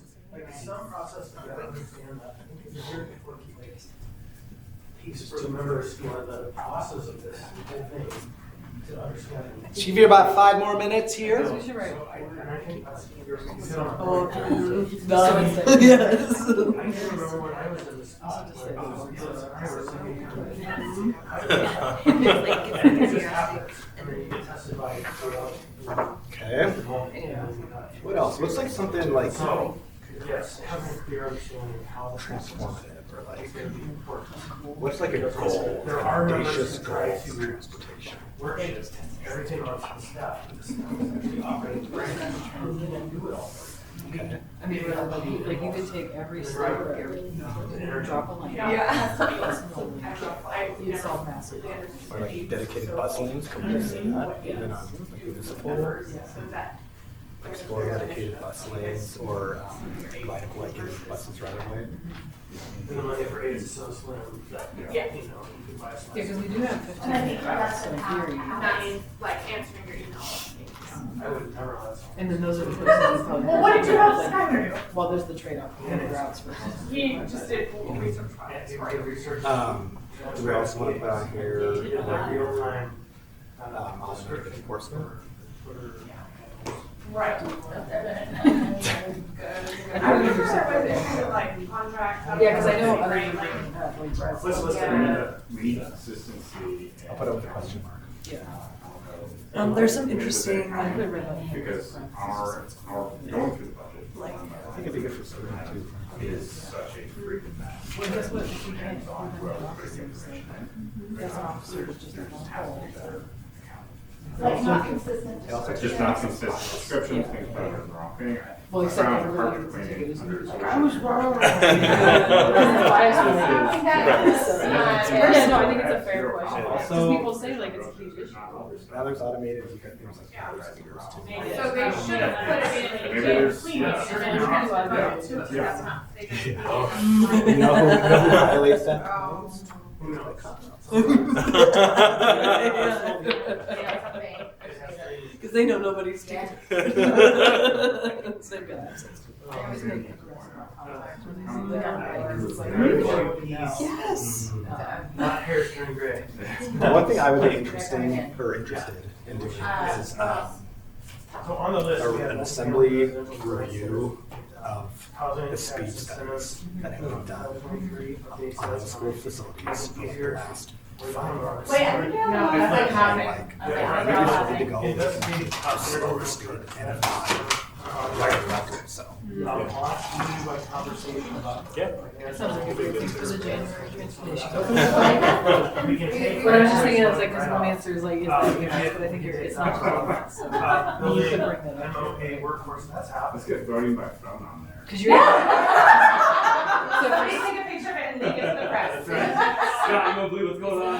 Well, who is controlling your speed limits? Oh, no. It's state on state roads.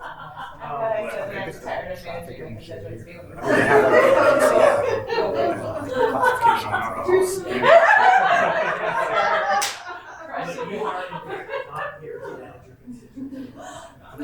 So it is okay to say that. Well, also, Okay, so actually, other than people complaining about. and so this is drive also slow, like what was the actual? implement. Do you all want to put pen to paper on any of the proposals to Got about 5 more infrastructure minutes. improvements? And so- There are a couple in the ether, as soon as next week, but like in general, right? You're kind of like we did on the other one, revenue. Yeah, that's true, because like we have But they did an amazing job with the finance. the infrastructure bank and the stuff. And with Or is this an opportunity to do that?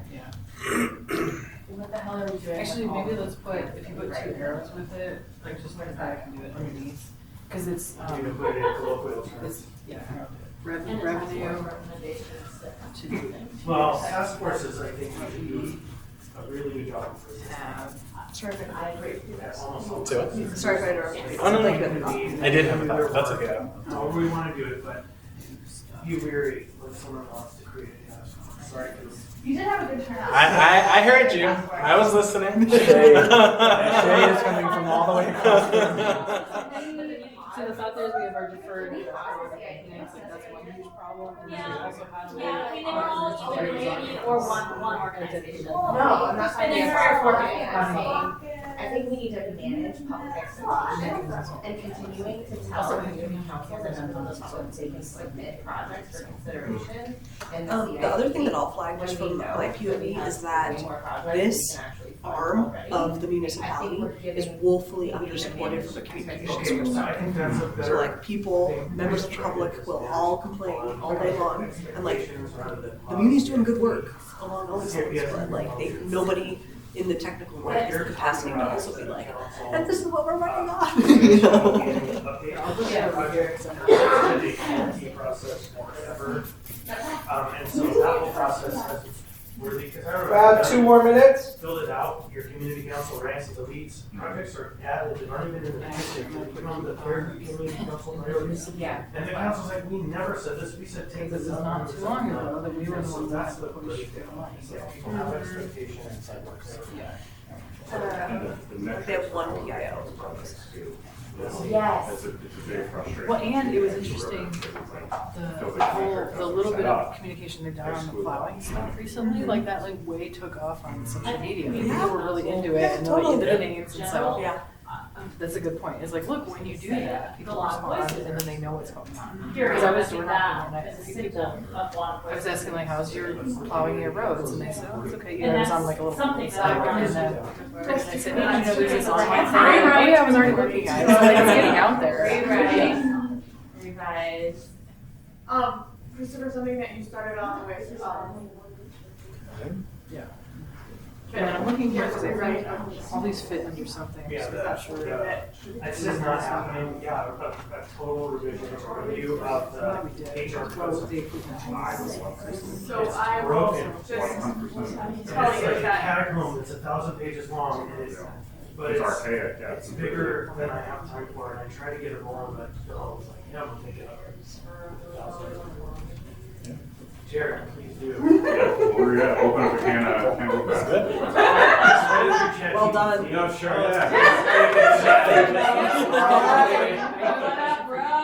So if I get everyone's attention I to know there's this now, whole fight, and I know you're gonna go visit the other 2 groups brainstorm, so we'll just keep rotating clockwise, so you're gonna go over to housing action and see what the first group came up Not with. yet, that's part 2. And you can start, Chris, is this your favorite? now just time? fair warning, as you move over here, Don't steal my pen. they did, I I tried. stole that. I tried. And this is still changing. Hop right in, look at that brainstorm, add anything that's missing, and those One more meeting and, a lot of ideas have to be socialized.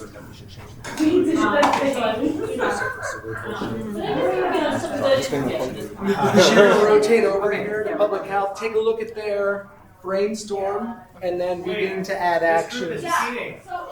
Yeah.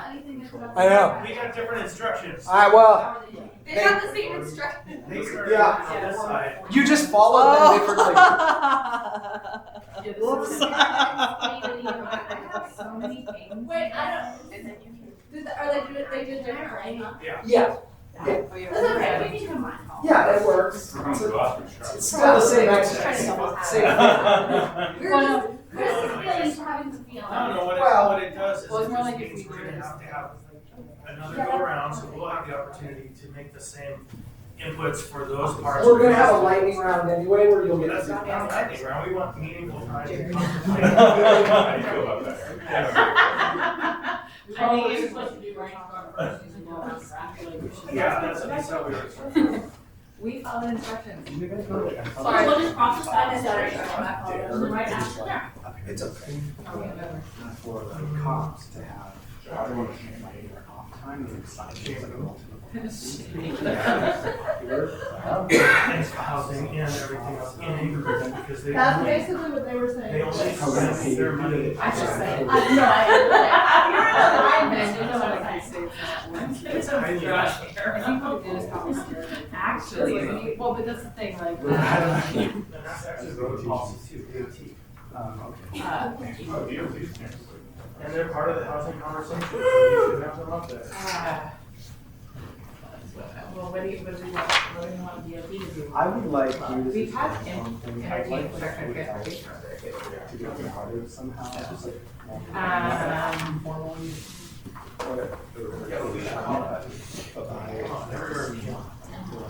Is this Yeah, we'll get it. We will take time about that. glad I wrote that on the other page. Get more guys. That's Oh, super, really? super Yes. Translations. Okay.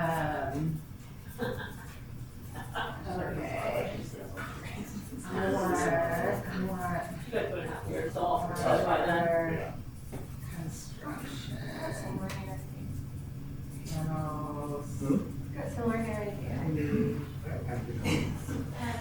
Anne was asking about that Scott Kendall thing. We were talking about having, or the dashboard, like the police and stuff, and having all the different systems talk about. Maybe that was application for these services. No, I mean like actually like modular construction panels, so like basically the like factory gets pre-inspected. Yeah, exactly. And so the panels themselves, like the whole factory is basically, they audit a certain percentage, but then anything that comes out is automatically inspected. Well, and And these can be just assembled. Yeah. It's similar to how HUD did with mobile homes.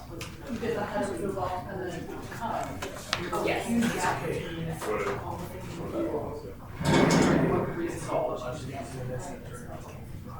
Hey, Ingrid, we put your. Again, this is just that tension between, we have someone review locally, hey, this is the real deal. Yeah. And that's changed, they're actually producing here. Yeah, there's a towards the interior that's like starting to do prefab. Because you can, I wanna get that. so things like the road system in Alaska, where you can't, so the kind of stuff that goes outside. Let's see, what else do we want in housing action? Are we going like straight, are we going pie in the sky? Those two words. Right. Just create work. Can I actually write because it does it? You can write whatever you want, you're not signing a paper there.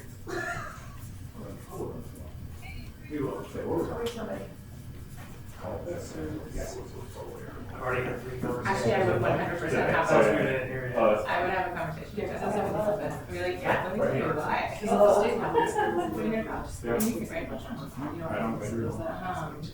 We passed that resolution about housing density being prioritized when it comes to parks and That's coming.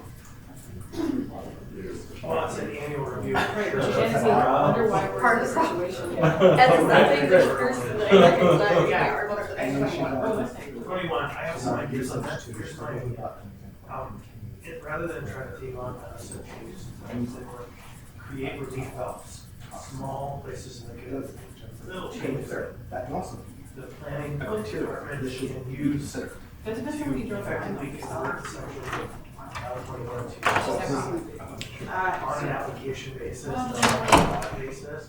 The code still exists, but the applicant can make arguments. That's the whole thing. And find out there that use a different procedure. Anyhow, that way you could allow a project-specific waiver more flexibly in Title 21. So instead of these big changes that freak people out, cause massive terrible hysteria, create some small schools or schools that are little pinhole. I would like to talk more about that. And so, I did mention that yesterday, builders was like, Bill, they are.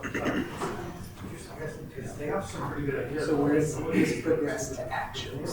Oh, are they?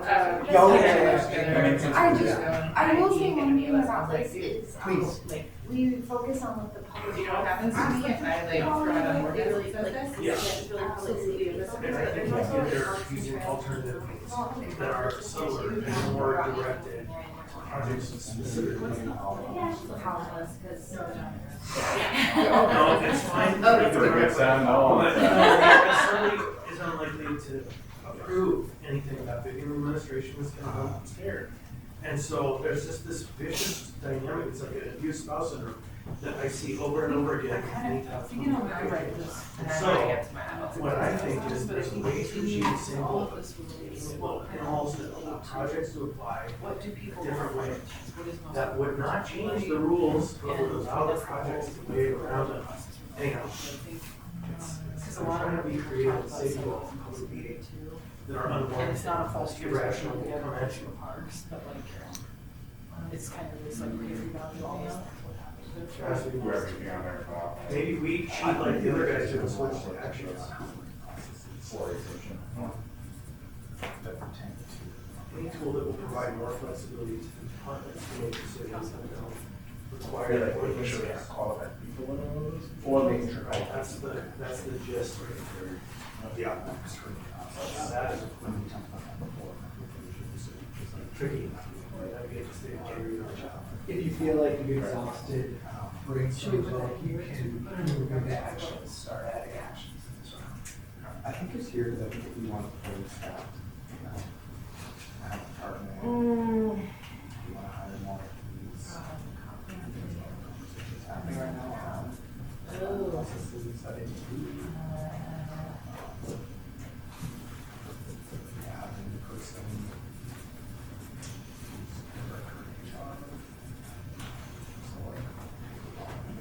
This one, I guess, here.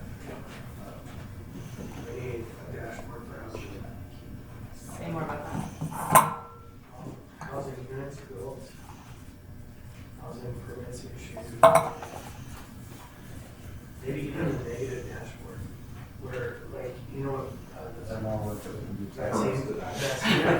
Permits in limbo. Permits. Permits 30 days or 30, longer. 60 days. Right? That's the other There's a way side. to tie it to the policy too, Sure. right? Like delayed because of this, or passed, or this much increased because of this. Well, and I think that gets you to solutions, right? Because once you start to identify, like Bill asked, he represented again yesterday that 30% of the permit costs, or of the building costs, is permitting, government red tape. I'm like, okay, where did you get that number? What are the factors in all? I'm like, okay, then, because you need to research local and national numbers, nonsense, you don't know that that's true here. It could be more, it's probably less, because the dollars are lesser. Costs are higher. And so if you're using a number that's tested for Chicago or Texas, they have a train system. And so tell me what it is, and once you can tell me how much it is by percentage, then we can zoom in exactly on the problem. Instead of continuing this bizarre tango around, well, we know that it's high, it's like, where is the real problem? Give us a number. And it's not like we can just manage that, but this So that's like a cool example. it's a honest society. It's like- You said I could. You can. You said I could. You said that I You could can. go pie in the sky. Go pie in the sky. But that's get us between the state, that's the It is really. lead. I'm not saying it's I'm not saying my it's own no idea. scenario. I'm just saying it's not a good, no, you have every. Or the external ones in the way that it becomes. I mean, I think my question is how much of this is like assembly driven versus assembly involved in supporting? That's a fair question to put up there, and maybe that's on the actions. I don't know how to specifically. Yeah. I continue to, Over there, but. Because like this is in progress. For our lane, And like it's that's like what's super important, we work better when the administration is doing their job, and we're doing our job, and those are pulling in the same direction. And oftentimes it leads. And so figuring out. Because like this is. Yeah, people think nobody's trying to. Or maybe that is. I mean, isn't that what, And in fact, that's like an average question for everyone involved. It's like Because maybe, like this is top this line is Daniel King, this is Melissa, and this is already being worked on, and this, I don't know, like, is this something with the assembly drives, or is this something with the air drives? Is this something the assembly drives? I don't know.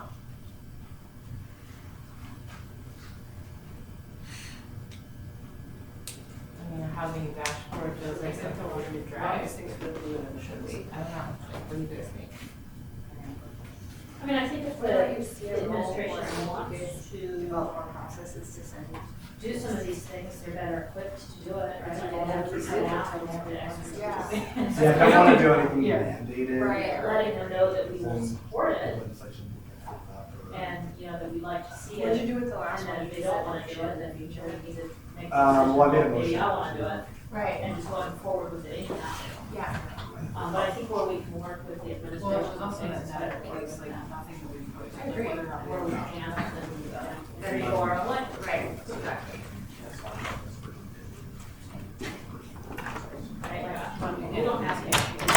So. And then you got that because like food's too expensive. It's like, okay, this is not doing that. And you probably don't have time for this one thing, right, like they have staff to do the whole one. Yeah. Just coming every now and then, more so when we start talking about it. So should we throw like a housing dashboard? Well, yeah, and he was kind of here. It's not just a rosy picture of all the things we've done. It's the roadmap, it's the potholes, it's the Because, yeah. I remember that. successes. It's our chance to call you to present the expert. So are you saying housing, like housing and like transportation? No, for me, You have somebody like, for example, a physician or Rights of way because of what, air I mean, quality, one because of, so I always have them in the house. is request regular. The divorce of DOT and housing policy has Because I know Kim always been disaster over there. So I will always speak to them in close. Yeah. That's my bias. But it's any of those things, infrastructure that's needed, I'll put like. investments have been In made, case it. build. So I mean, is some of what we want to drive then just like the conversation around like what is actually needed? Develop housing supply? I don't know, this is something that I've kind of been struggling with. And it's related to Cisco, but it is like it's a bigger question to me. Like, the mayor's goal of 10,000 homes in 10 years has been articulated, but then that like has not. The roadmap. Childcare. Well, it's not just the roadmap, it's like there hasn't Yes, it would be been interesting to do. community education All of this. to like socialize this idea, like Actually, what I'm saying even, that too. what is even so like For with budget, 10,000 we had, it wasn't super expensive, like sales. But like, we saw parents. Why do we, like, why the number? And they would go, Why So do I we would need say this? put that. But then, yeah, and maybe add those other like, what if we did ones that to- for I mean, why? I I think mean, I it's know why that's a it was challenge. essentially We talked 10,000 about years. that. Sure, but Right, like, so what came behind that other than? Or, I mean, we have Right, self-funded. and I think that's the question that I have is like, because I am now getting absolutely skewered on this issue, because the idea of 10,000 people in 10 years and the necessity of that has not been socialized by the administration. They haven't done public education around what constrains housing supply, why does zoning matter, blah, blah, blah, right? Like, and so it kind of feels like there's this gap now, there's like this bridge that needs to be built between like, okay, we need more housing, and like then the conversation about, okay, Well, our cool. population is there. And so I think what they really need to do also is figure out some way to have some. Give you about 2 more minutes where you are, about 2 more minutes, get any last thoughts? There are some parts of that that would meet our ordinance. Like, what does it look legislatively to achieve 10,000 homes? That is squarely within our, what is your neighborhood gonna feel like if you have 10,000 homes? That's not fair. Well, regardless That of would that, require some these investment. two camps. Yeah. And so, I'm not happy with but that. how's it gonna happen? Like, what's on the side of the, these are the steps. Yeah, so in terms of bold, I We think. don't control that, that's the administration, so I think there is like, in between the 2 points you guys have raised. Yeah, so back in the day when the bank was. Area to explore, but it all comes down to like, what is it? We just carried that bank. Well, yeah, and to what degree is our lane actually contributing to that conversation around Yeah. the fact that we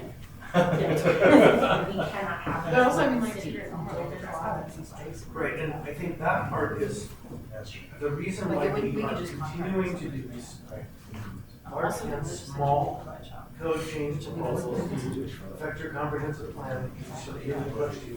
And like Northwood is doing it. All right, time to rotate, continue clockwise. And again, if you have Bureau of Public Health. Right. it seems like- The how, that's pretty far out of our. Okay. Or it's the where we find out. Fair warning before you get to the next one. They did the same thing. We're just gonna have to keep going. We got it. Well done to energy, infrastructure, and transportation, which feels like a good next step of the conversation we're just having. I love this. Okay. This is such bullshit. So their opening question that kind of brought them to this side is, what is the assembly's role, what is the municipality's role in the energy picture?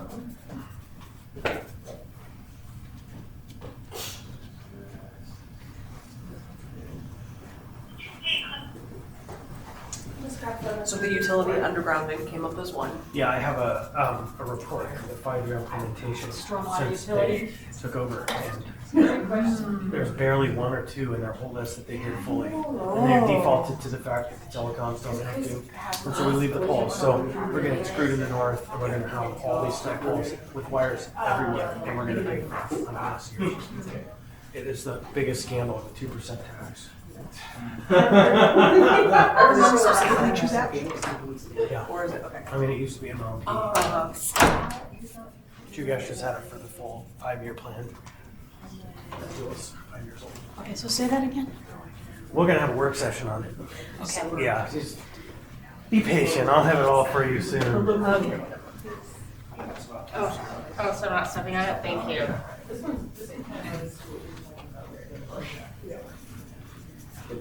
Has there been an update on the seat? Yes. And that's the most frustrating across our organization. You need the boat.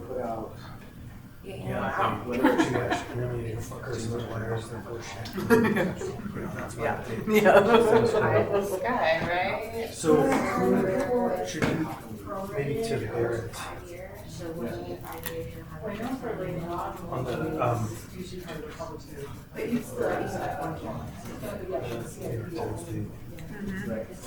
Mrs. Barrett? Mayor is reaching.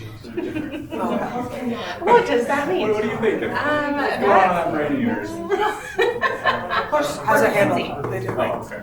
Yeah, like for McKinsey, Yeah, and like how do we like collectively get with that too and be like, hey, you But got the like I think it's better if the average stays $4 out. million hole in you know the budget. We like did something about that. Which is really, this is somebody Yes. in charge of elections, you know, and this is what they've said. You probably are gonna have to do a person. Just because. I feel good about it. And honestly, I feel fine about your last one. I think your last one is going to show us a lot about what that local slant. I think it's here too.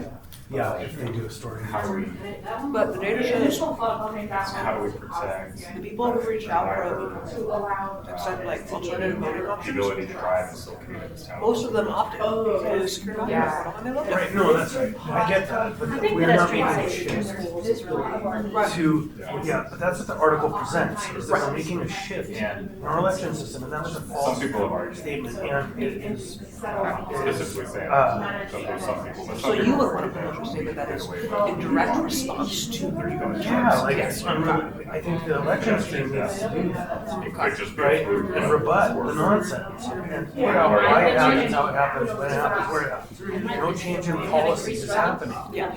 Always, you know, our vote by I seem to mail recall, procedure, and Aaron, you might remember this. right, that's. Yes, and that's it. Those are the interviews that are happening. Or maybe it wasn't. But I it's thought good it to was hear like that. maybe We need it to was press like communication, goes out broadly, like only I a few think people that just gets in front of us. actually said Landfill, the mayor, it's actually what's going on.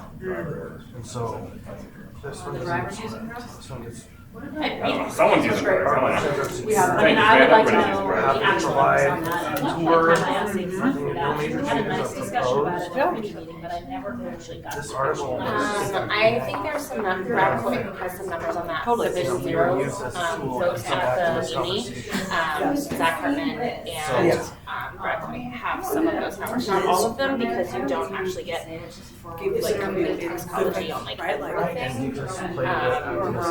I mean, you do it, like, if there's a pedestrian fatality, you do, so you don't always get, like, driver breathalyzer, like, so the data's not fantastic, but Like, I think the there's a jaywalking picture. is just, like, that's an easy thing to blame it on, but correlation does not equal causation. And. And we, Yeah. yeah, but you're, Some people but you are. are right, like, this is. It's the easy thing to pick on, I Yeah, think. well, it's easy to go, hey, this went away this many years ago, and in these many years, we've had this many increases. Right. But we've also had increasing fentanyl use for those years. Totally, yeah. Just playing devil's advocate. Can I put something controversial up here? Go for it. Since I haven't put anything controversial up. No, that's definitely not the case, because you get healthier people. And Subversa, can't leave them off. That's right. Yeah. I don't have it. Jugiak? No, it's Jugiak, Birchwood, Eagle River. CBB. See, Right now, C. Just write Subversa and however you think. CBERRS. Yeah. Perfect. Right? Perfect. LMNOP. Yeah. Is that our alphabet mafia?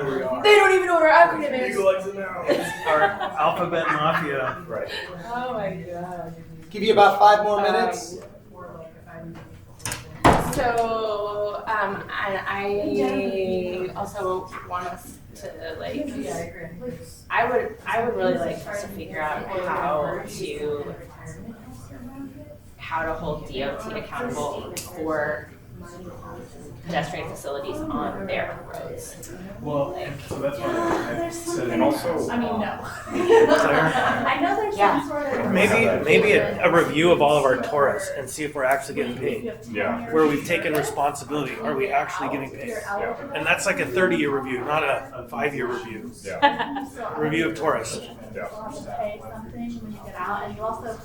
If there's some like just even we hardly had any snow at all so far this year. But driving on some of these roads, yeah, and I'm like, why are these running there? Because it's the easiest thing. And like, and it was a state road. It's everybody. Yeah. Well, yeah, because their stated commitment just to clear the Glen, the hot parks, and the Seward Highway, all before touching any of those. Which is I'm like, I appreciate it, like that is a huge priority, like obviously, of course, because so many people commute on it, but at the same time, Sure. we're a week after it's out and it's I know for us. Yeah. like, how is it still? Right. Like, I get it if we can't get to it in the first, Once you leave. however many hours, but we're a And week how after. to. Right. And I thought, so did you, had municipal services on the roads, and then it was kind of like an after the fact, like agreement on how much the city should pay. It was kind of an interesting thought of having the Union clear roads. Well, I would love for the meeting to just clear like the pedestrian facilities on state roads, because like it is so interesting. Like, so my neighborhood fronts Tudor, right? So within like 36 hours or less, all of my like the neighborhood, all the sidewalks on McGinnis, all pristine. They were like passable. You could roll like a wheelchair or a walker in there if you needed to. I drove out to Tudor. Nothing. And in fact, they had plowed Tudor and just shoved all their snow onto the sidewalks. And then there were people picking their way. And then the Muni pays the cost of moving that snow when the people mover crews go out and clear the bus stops. We're Yeah. paying the movers. Yeah. Yeah. Mm-hmm. All right.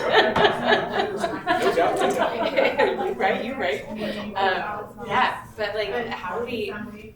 Because there's no reason that people who should be picking up like cow paths for snow routes on Twitter Yeah. 2 days after the snow. Or, and now, 2 more minutes. encourage folks to use the pristine recreational trails. Right? I don't know if you've used any of the recreational trails in your neighborhood after a snowstorm, but Parks and Rec is out there. Bam! And it's just like beautiful. Yeah.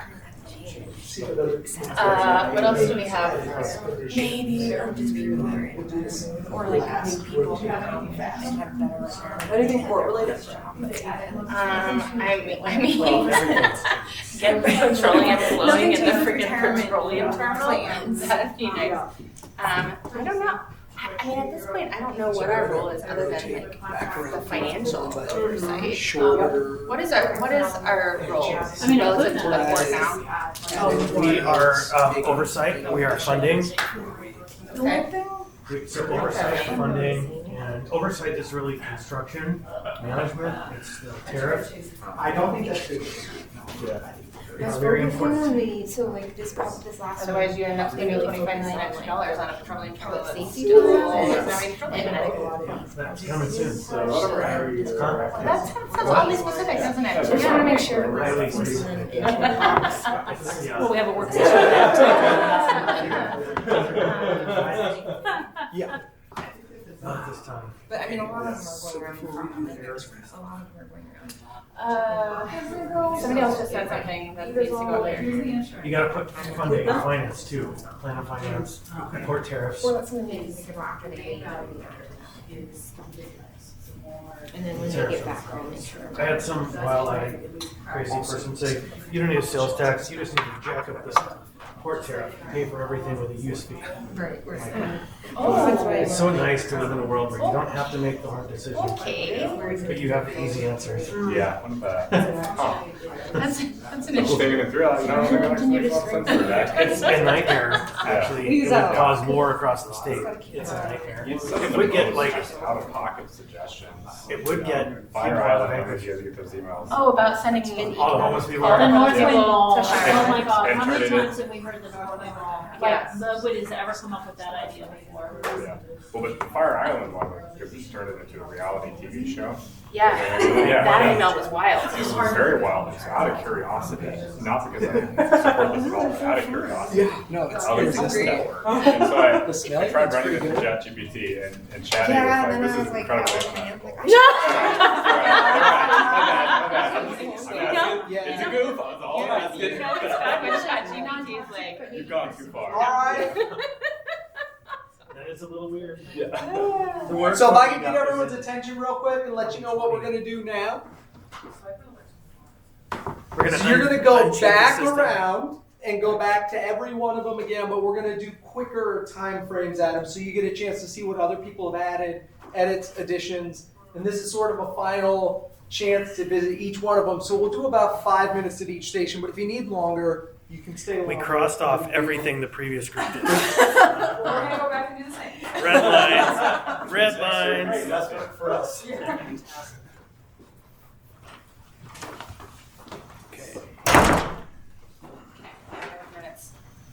All right. I love it.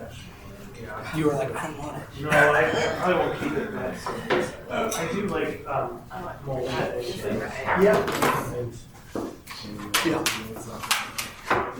I started bringing these things to everything because I did a co-retreat with Michael Fredericks and we, it was a 3-day thing and she had part and I had part and she brought thinking party.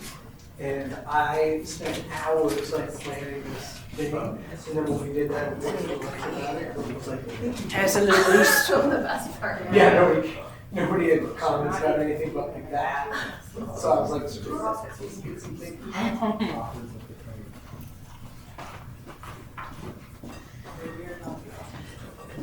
When you're back to this one, I was noticing that it was focused really a lot on the public safety part, but there are things in economic development. Did you find some water? Yes. Public health safety and public life section, we want to make sure that it's carried over.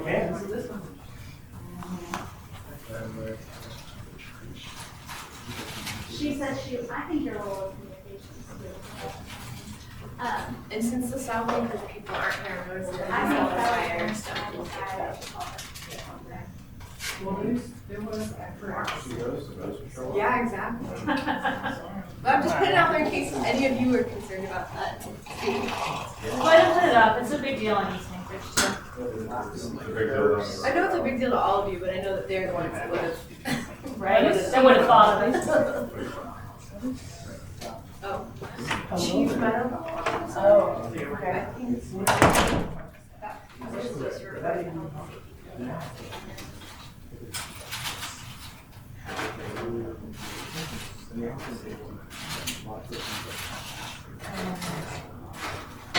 I think we should.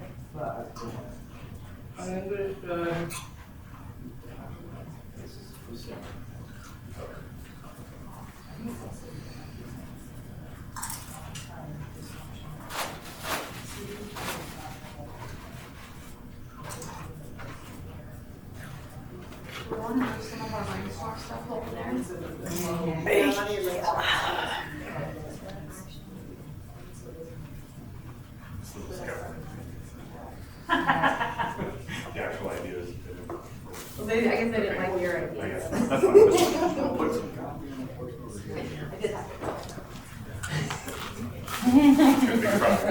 I did have School, staffing, you Yeah, get this done that's this amount of having time. just police and all, which would be fully staffed. And Yeah. then talking about what can be done on the HR side. Well, of hiring.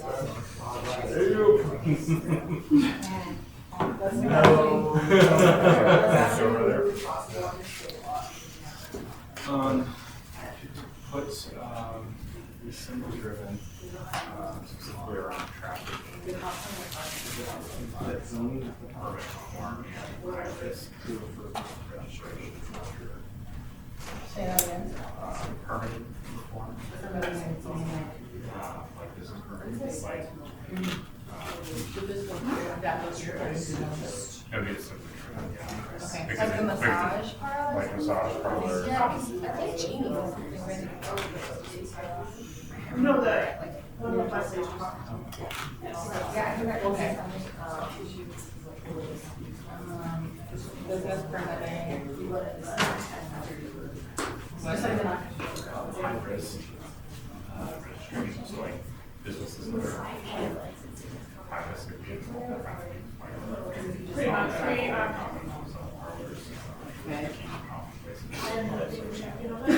I'm like, I'm not, interested in being on the system.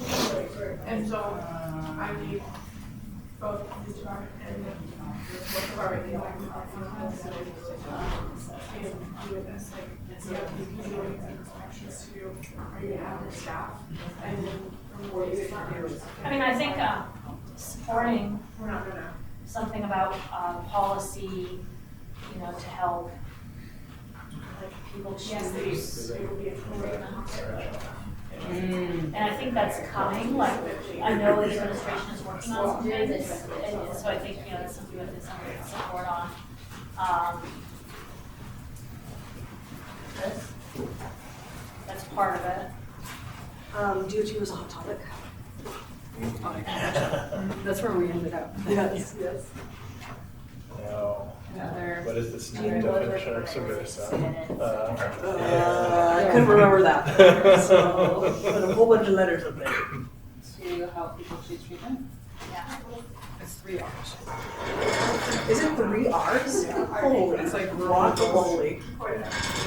An interesting place that this conversation went so gray, DOT, is that, like the operation, the maintenance and operations of both streets and sidewalks. And who ought to be responsible for those things and who ought to pay for them. You know, some cities it really is just residency. Not everywhere, but like. Yes. You know, not doable when you're talking about tutor. Right. Right? Yeah. Oh yeah, I mean like neighborhood. Yeah. But then a lot of those places have sidewalks. Right. Yeah. Diddly squat. I mean, I know the Anchorage Yeah, jail is a Versa. state jail, Chugiak. but it's not Anchorage property. Eagle River, it's that's what they Anchorage. are. So we So it's passed River Rural a law Service. where they had to get an ID. Did they have to follow that? Or does the state They have have to? like that. Hello. I thought All looks Anchorage good. passed that, but I guess that. Yeah. How was it? It was that they would. Of course. She removed her Oh, added. well, her Anchorage. So is Anchorage a contract? Is that- It is, yeah, it's a contract service. Right. It's just like an operation. So if we just required that within the municipality, they would probably would have to follow it. I mean, the biggest issue. You guys Maybe are something pretty to close. find out. This other group is cooking. Literally, sure. Yeah, they're starting to raise their Budget and what they can do. Yeah. Have they ever told me? Even a midterm, I guess I should ask them. It's not right. It's not so much, no. Someone got to work. I think it's If you guys are like totally ready to go, go over that one first. because they're. The midterm, Okay. the Yes. superintendent is a Did they go disaster. that way? No, they haven't. They've been there. So Okay. So So we We're there that started was- rotating. That's where we finished. Oh, Yeah. On the first round. So we'll just have to wait. And now we Okay. have. Make some tea. Great to go. I tried to mosey them, but they were like, They're Passionate. Yeah. Yeah. We're signing into the power. mainly our new members, so great.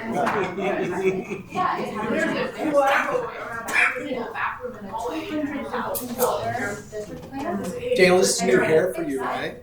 Don't you have more hair? I did a while ago. It's been a journey, it's been an evolution. I did have a man. Cool. And then, But you've been I short think the for a message came while. across Feels that like. this is unofficial, right? That it is not the primary way or like the solid way. I think it's a good look. Okay. I think I'm gonna keep it short. For Yeah. A lot less work, that's for sure. I've had I went long once, but the transition, Yeah. you know. You go through the awkward phase. Yeah, I couldn't do it. Could never, have never been able to do it okay, again. that's, I think that's, as I've been sitting My on boss that Andrew article had more, long hair for a minute, and he was just kind like, of I the- feel like it's the taking over my incorrect personality. assumption He was that was making baked it into it is that like Did you ever watch Kids in the Hall? something different. Did the one about the We're just beard? adding on top. Have you seen that one? Tell me the bit, because I'm trying to remember. Basically, he like starts growing a beard, and then he like starts talking to the beard, and then his there's like one part where his wife is like, "I think we should cut the beard." He's like, "The beard stays, you go." Oh, I And do he remember like that. loves his beard. Yeah, it was like that energy. Yeah, it's great. It's a good. I don't know where that goes, but I think you also have to consider past investment, because if you're looking for current. Yeah, I'm trying to think, there's a lot of good ones from that show, and now I'm not familiar. Oh, they're the chicken. Because they haven't had that. Yeah. Yeah, there's a lot of great. So I don't think They it's were. just like, we're gonna. There was a nice heyday Oh, of that's sketch great. comedy around that I time, like where you had Jamie like Living Foxx. Color, I would love to. Kids in the Halls, And and then- then was sort of the old stuffy versions. Does want to respond directly to your question. So Yeah, you guys got a mosey. Celebrate. Press release with a statement, and the hope is that we maybe chew on it overnight and then circle back tomorrow with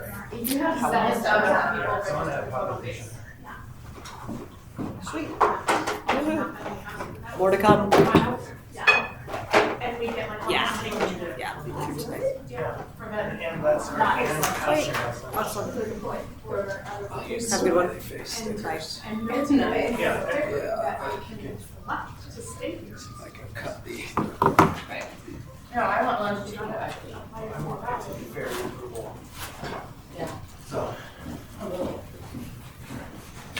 We'll see.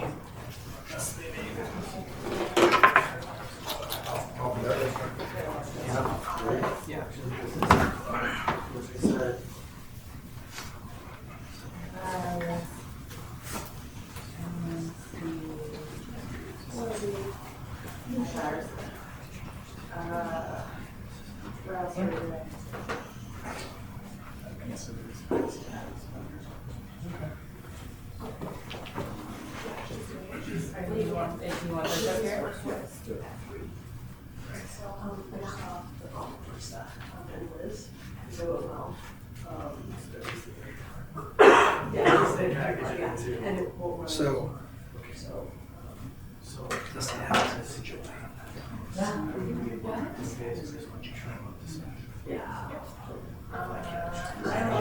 I mean, I think we can have it with the others joining at the table. Just to give ideas about what is possible and how would you mix them up. Just think if you could like something. You do like Chris, Jared, and Yeah, so I was trying to keep, yeah, I don't think it matters so much. Just sit down. Yeah. I don't know what how I don't they're both leaving and everyone else is trying to make. And because it's an open question. The what? The one that they're talking about. Yeah. Well, we did one last year. Oh, you're talking about the budget? Yeah. That is. Yeah. This 2019. I was trying to get at, here's what we do now, here's things that we're structurally not set up to And do. we'd already been doing the fast ones. I was supposed to Forever, ask and so- questions of how we do But this change you're talking about. existing increase decrease. Last year. So how you were trying to find it. Was that, was not? Last year, no, last year we're voting by secured option. And we voted by email for a long time. Yeah. They talked about. It was. Yeah, we had a spectrum, it was basically the same In level. 2020, we had. And we weren't coming in saying it had to be a certain way, that's what. So. But most of the recording parties all the same were going into where's the No, I can look and longer It's ago, me too. we tried to, IT was like, oh, So we can see where somebody's really prone, Susie, like that was neutral. 2018, so longer than that. Okay, so it's decisions, I keep it because I think people were really relying on this. And then we added a vote by security on portal last year, electronic portal. Yeah, so I think this one's interesting. And it's 137 people we did. 100 per hour. That's it? And how many of those are military? No, I don't remember that. So that would be an interesting, yeah. 147 people voted electronically, and 137 votes were secure. So 10 of them were faxed. And I think a really good piece of information most of the person maybe be able to have, so don't see it as military, because everybody else is part military. That's what we were always talking about, it's the military. So, anyhow, yeah. Anchorage Court was So, let me see, branch. But yeah, that's what the founders said. Yeah, I mean, like, 137 votes is not good for any election. Good. It could. But not any There's of been last times, year. but. Yeah. We're a powerhouse group of candidates. They did have. We never had that problem really. I mean, that would, you know, the So year that we everybody called had it, one, we're such as We're part of that. the law, single road. Yeah. Yeah. Only because I know his daughter. Oh, is that right? We decided by the client for lots. Yeah, that's the same thing. Yeah, lot is a little. Oh, it is. That sounds good. Let me just Imagine tell losing you. a race by a coin flip. I'd be so mad. Everybody would catch hands and cheer. Oh, yeah, But they're finding out. Right? Oh, I had to do that. It wasn't a vote, it wasn't an election, it was appointing a new. Well, to be fair, it was somebody who had like- resigned, and I would hold the straws. Straws. I will never be on it. It will always be the chair holding. Couple more minutes. Fair, unless it's the chair. Well, comfortable walking around. We had like 10 applicants. Draw straw, draw straw. Jimmy, I'm sorry, you guys got a statement already. No, they will. We're working on it, yeah.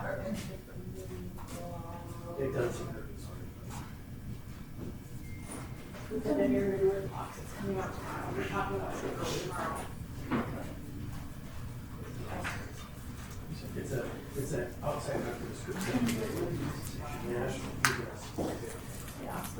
All right, rotate on over. What is this? Where is this one?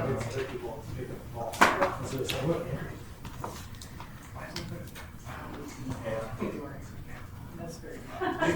That is very valuable. Well, no, what's interesting is, Juno is good, they gave Juno the, like, But I mean, it's interesting. they gave Juno what we're actually doing. That's true. If you leave that we were comparable, it described antigen Juno. Do we have an action for this, for something? By the way, I looked at, you know, 8 times, I think, and it's not saying it's been careful. She's not hijacking your I mean, Yeah, maybe it's some more. Do we have a somebody action for this? I think it's the deaf. Is there anything that we're, like, is there, like, so we were talking about, like, oh, that's the dashboard The question? police responsible, and there's somebody's role is to understand what's happening. And the way we know is to get regular reporting. But if it's only coming at a 1 hour meeting a month, you're not getting what you really want. Right. So the idea of having public safety dashboard, it can be all these things, and you can go and find it today when you are on the question. And so you can demonstrate this benchmark police response with data instead of just how you feel.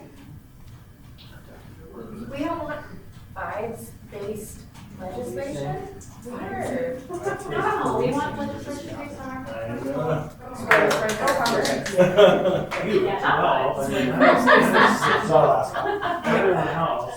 I'm trying. I gotta convince you. Are y'all just yapping? Yes, we're You've already been here. This is already ended for I think first. yeah. So this is their last stop. Yeah. We That's that's their the last last stop. We put all that on See what they added. government tax side? Some of them. This is where All they the end blue the is first what round. Aaron did too. This is where they're Well, ending. you have That's to what I'm saying. Restrooms are down that way. At the end of the line. Yes, the old school yellow ones. Kind of cool. Yeah, they're kind of old school. Yeah. I'm gonna, there's some Maybe. pieces there. We're going back to the. Yeah. Yeah, This is so- the 2-minute lightning round. You're done with that one? Okay. I think everything else was there. Then I think there's. see if they added anything to this one. I don't know that I agree that Custo's assembly involves such support. Really? Is there no coffee? I hear you.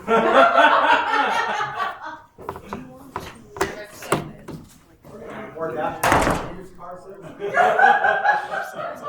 any Be a coffee second or one I something? did, but I'm okay with that. I'm thinking something more time.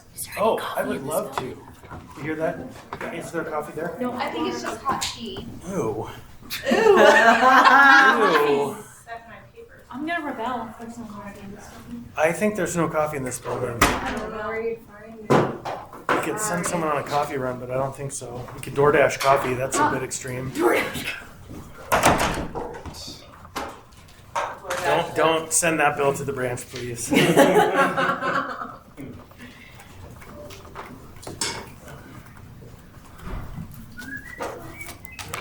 Jamie, where'd Jamie go? So she had an idea. A letter to the editor, or maybe even an opinion to the New York Times.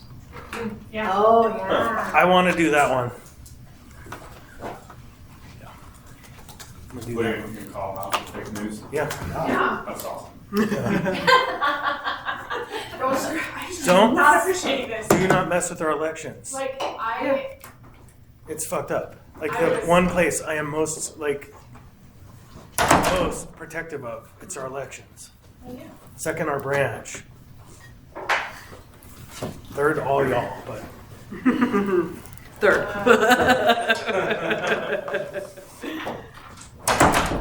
over the years, I have taken so many phone calls, even in poll-based elections.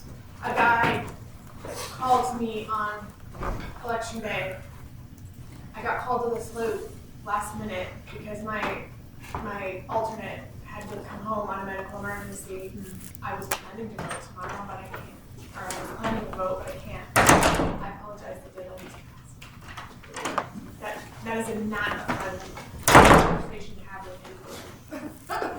And like that is what I'm just trying to, it's Well, not. okay. Deadline has passed is black and white. Red line, simple to me. That one's easy. I'm sorry you missed it.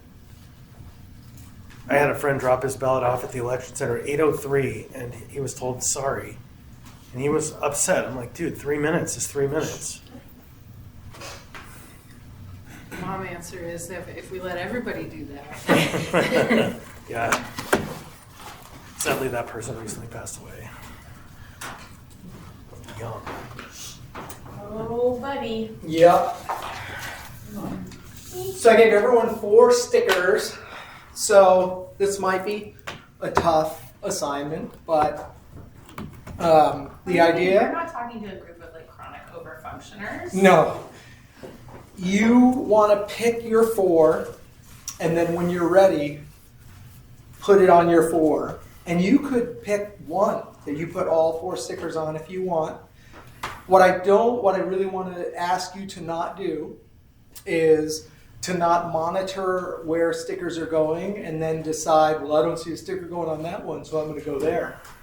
What 4 emerge as your priorities are the ones, and this is not an actual vote in any way. The intention behind this is to see where there's convergence, where we want the same priority, to see how spread out your priorities are. And then also, when we go into the next discussion, if there's a priority that lots of people have really put their sticker on, you can have that discussion of, if 6 of us here really want this to happen, then we could trust 2 of us really maybe to do a majority of the work, and I don't have to worry about it as much. I can worry about something else because I know that we're all passionate about this, that sort of thing. So the idea is just to give you a picture of where everyone's passion and priorities lie. Ron, is it 4 for the whole room? 4 per person, For the whole room? for the whole room.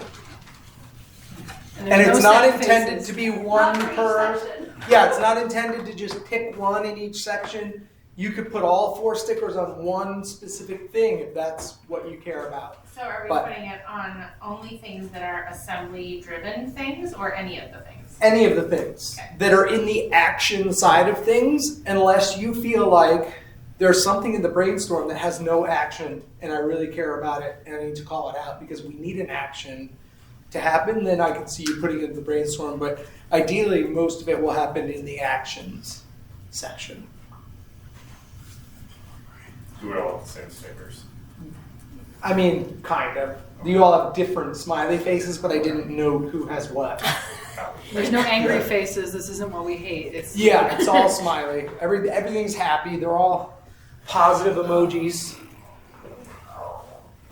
So if you want to go and individually refresh again, look at them, and then when you know your 4, you can start to put your stickers.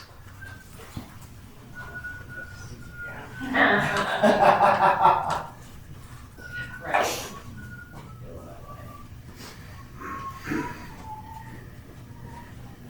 Just got voted out, didn't they?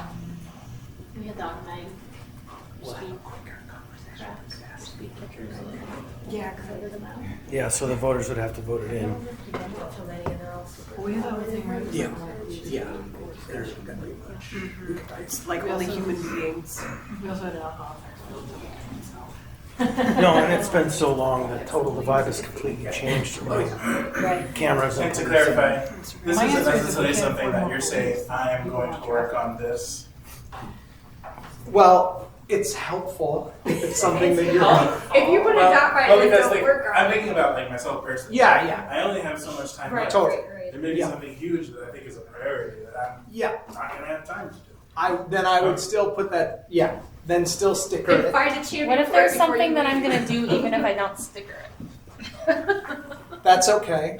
You know that, and that'll happen. This is really just about giving you all a visual The press release should just come. representation of To the where, New York Times, when actually. forced to choose, your priorities fall. So How dare you make us Yeah, it's like- prioritize? I know it's don't bad. involve myself in the elections process as much as possible. That kind of misinformation deserves a League of Women Voters level response. Yes, You know, So I have somebody On who which asked part? me. no, they're on agenda stuff today. Yeah. They probably haven't even heard. We have a text with Matt, so I know he at least saw.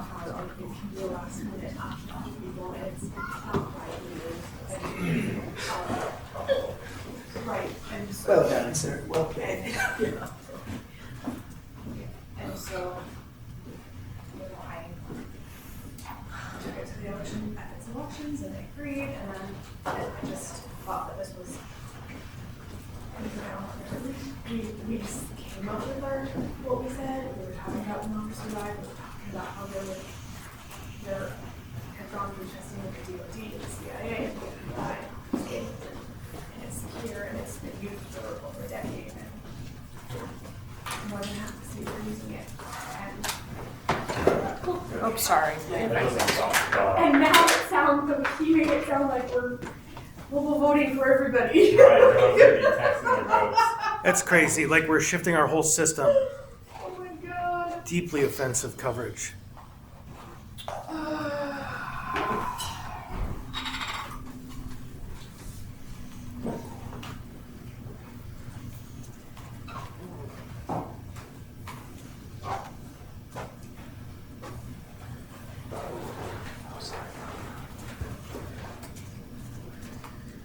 I tell tell you I'm still working for the Emergency Operations Center?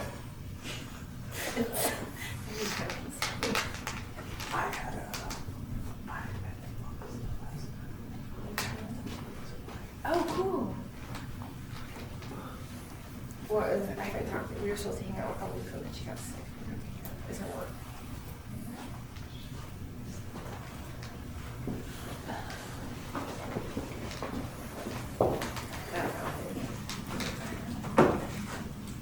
That's what it sounds like. She punched him. Yeah.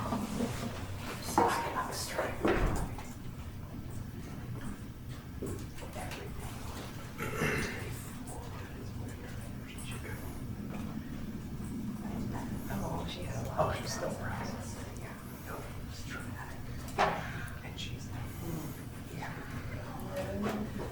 It's been a while since I talked to her, but this summer we were out, she was telling me about work and how much she was working. Oh, and she brought up.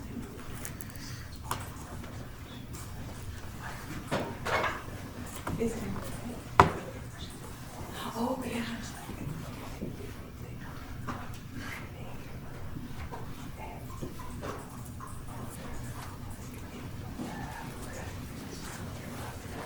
Okay, because they didn't even create an email for it until I met it. Luckily not for me. Yeah.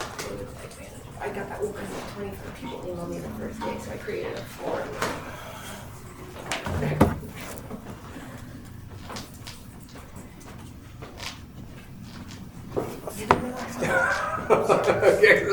Phone's burning.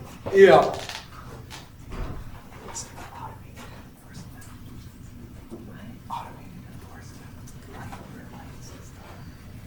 Oh, for infrastructure.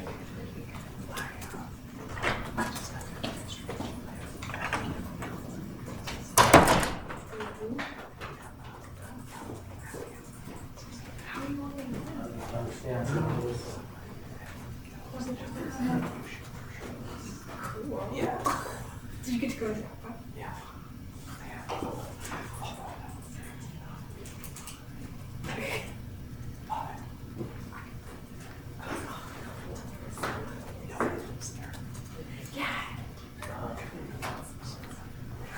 Do it like not even rich people. Because it's just like wineries. Or there isn't much residential. Yeah. There's not really a town. It's pretty. There's pretty. There is a town?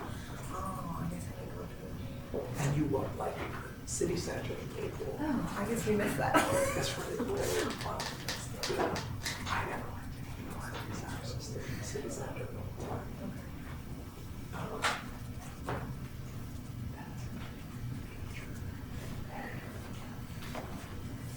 Yeah, because it's like all these country roads. Probably far. Or is it in town? The most popular one they have is if you are if you stop It has to be some natural form. Oh, they already have it. And you're not making and it? you're getting hot. It's just like, Allie, thank you. Yeah, for sure. because it's the California stuff. That one I found. Oh, yeah. Oh, coming your way. Is it okay if it's a Word doc? It's a Word doc. Yeah, is that okay? Oh. Or did you want a I PDF? need it as a PDF. A PDF? Okay, that's fine. I got it. Beep, beep, beep. So she had 20. The 25th, they booted her car. Oh, And she's like, just stopping in the crossroads? it's the same. That she stopped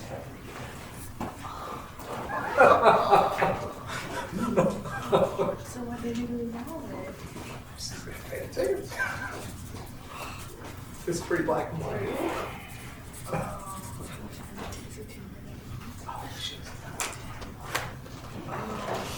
Yeah, this is It devastating. seems like if you're gonna do that, you need a really good response. Yeah. An awareness. Yeah.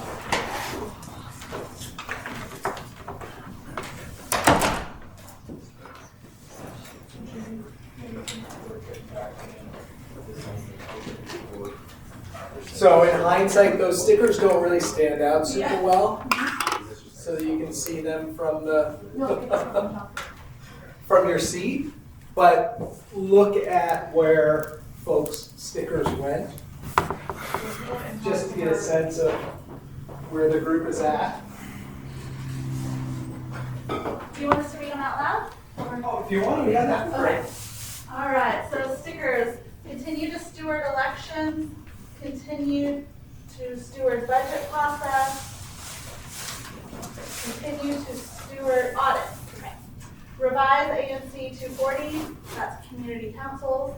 Review revise HR code section, and 2 stickers on public education town hall meetings. I should say there were 2 stickers on ANC 240 as well. 2 stickers on open CIP nomination process to other more stakeholder groups. 1 sticker create equity filter for public investments. And 2 stickers for continue to champion integrated systems, data collection dashboards, and allocate the money for it. Over here at Public Health and Safety, we've got child care support, 1 sticker, 4 employees, union-owned child care center, pre-arrest diversion to behavioral health services, other tools to help people choose treatment, Public Safety Commission task force recommendations, and business permitting, high-risk registration for trafficking. What does that one mean? What? Business, high risk, risk. Oh, I wrote that backwards. What does it mean? That was, well, I was actually, I should talk about that because it was. Yeah, that's for like businesses that are at higher risk of being involved in human trafficking, like non-medically licensed massage parlors, like bikini coffee places, strip clubs, stuff like that have a higher likelihood of having trafficked girls working there. Yep. So kind of like that group that's required to have those labor, that one state required document in all those languages, like those kind of businesses. Yeah. Okay. The wording was confusing. Yeah. Okay, back here we have 1 sticker on pre-approved ADU design. I'm trying to finish that project. And then this one is revenue for housing and infrastructure. 2 stickers on communicate progress towards housing and addressing homelessness. TISDO got 1 sticker, and then 1 sticker, which looks like it's just on the totem site, but it was in this bracket of key public sites for development of housing. Over here in the brainstorm, we have 1 sticker under what is our actual investment strategy for aligning Muni and AMAT's transpo projects. And then over here, energy infrastructure, transportation, waste to energy and other renewable and energy projects has 3 stickers, which I think is the only one that's got more than 2. Yeah. Assembly review of recent speed studies, automated enforcement, and revenues fix what we have.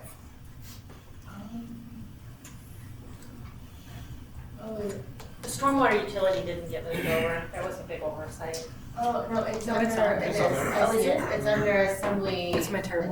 Oh, okay. I think it's kind of all wrapped into, Waste energy? it's the energy and it's the renewables, and so I would say that's really tied together. Stormwater utility is part of Because it. managing the water is the biggest issue in the Muni related to kind of the waste, energy projects in general.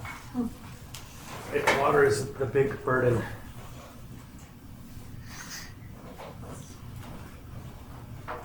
So we've got photographs of these. We'll transpose it into a document, get it back. Want to transition this discussion unless folks have any other questions they want to discuss or anything they want to bring up in open discussion about any of this. Want to transition to the capacity and workload discussion? Can we know who stuck their sticker where? Sure. Not allowed? Yeah. I'm Why don't we just go around real quick and you can share where you put your sticker. I think it would actually be helpful for me to have that for the long term because on that worksheet that I end up creating, it does have your name by it. So maybe just by the end of today, you could go write your name on the ones you put stickers on. So I don't think these are going to translate into the actions. There's not enough of them. The 4 stickers we're all more complex than No, I mean, four. I think everything in the actions would go on to that. Right, and so I guess my point is that where I put my sticker is not so demonstrative of what I'm willing to focus on. Yeah. Even though I may be gone, everyone is more complicated than 4 sub-projects. And so just be mindful that even if you sign your name, doesn't mean that that's what you're committed to or not. That's the next step, right? We get the table, then we have that conversation over something that's kind of in a more workable form. Yeah, okay, and then you start signing up. But I think, and then I would put the ones with dots higher up on the list. And in you order. could say had 3 votes, and people can sign their name. I don't have any beef with I that. could. I'm and happy the to. Stickers are not intended to control or decide. It's just meant to give you a sense of where everyone's at. Priorities. So it wasn't meant to really.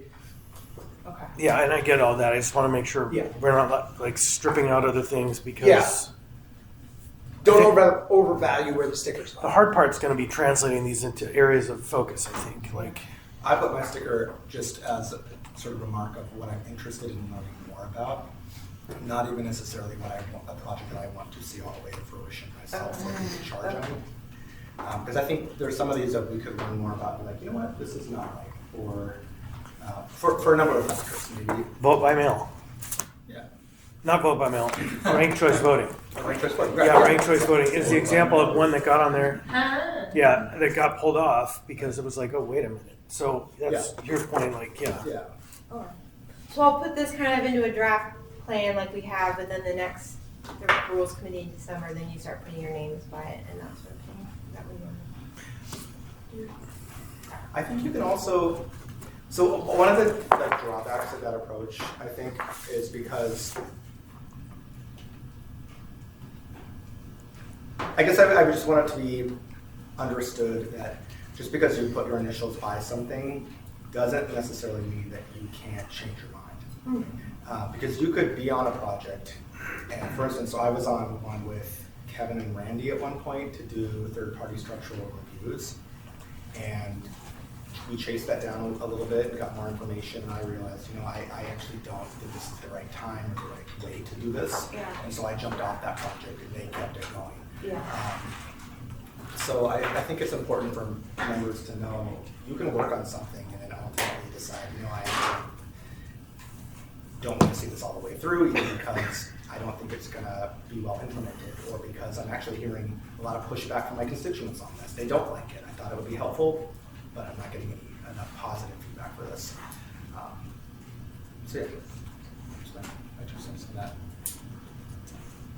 Also, it's interesting. One thing we didn't do, and it might be better to do later, or could be at the Rules Committee, if we're looking at reviewing our strategic plan for the next year, the top 4 areas that we've selected are also on the table for revision, right? And so there's a whole conversation that should happen around that. It's in particular in April, I think, or May, when there is a new body and you have new members coming in, that they get an opportunity to at least see what these are. But housing action, energy infrastructure, public health and safety, and good government, I think generally speaking we all agree. But there may be members who want to say, but I think we should go this way or that way, and they should be heard as we go towards kind of concluding this initial revision. It's an annual update, but Yeah. And one thing is, nothing got put on that other section, so maybe as you leave, and we'll tell the members who weren't here, because we did kind of box you into these things, because that's what it seemed like we want to work on, but think about anything that might be in the other, and that might change this before. yeah, it's interesting. That there was an intentional decision to not Right. have that conversation because there's only 4 hours. Right. And the thought being, Did you hear that, folks? Only 4 hours. well, and I guess that's a question of, do these buckets work and do they contain what we want to accomplish? If they do, then good, we can, but if they don't, then but you have limited time. Do you want to spend it deciding what categories to put the work you want to do in, or do you want to spend it doing the work? I know it's tricky, and I don't think anyone beefed on the top 4, but we're not all here, and it's still an open conversation.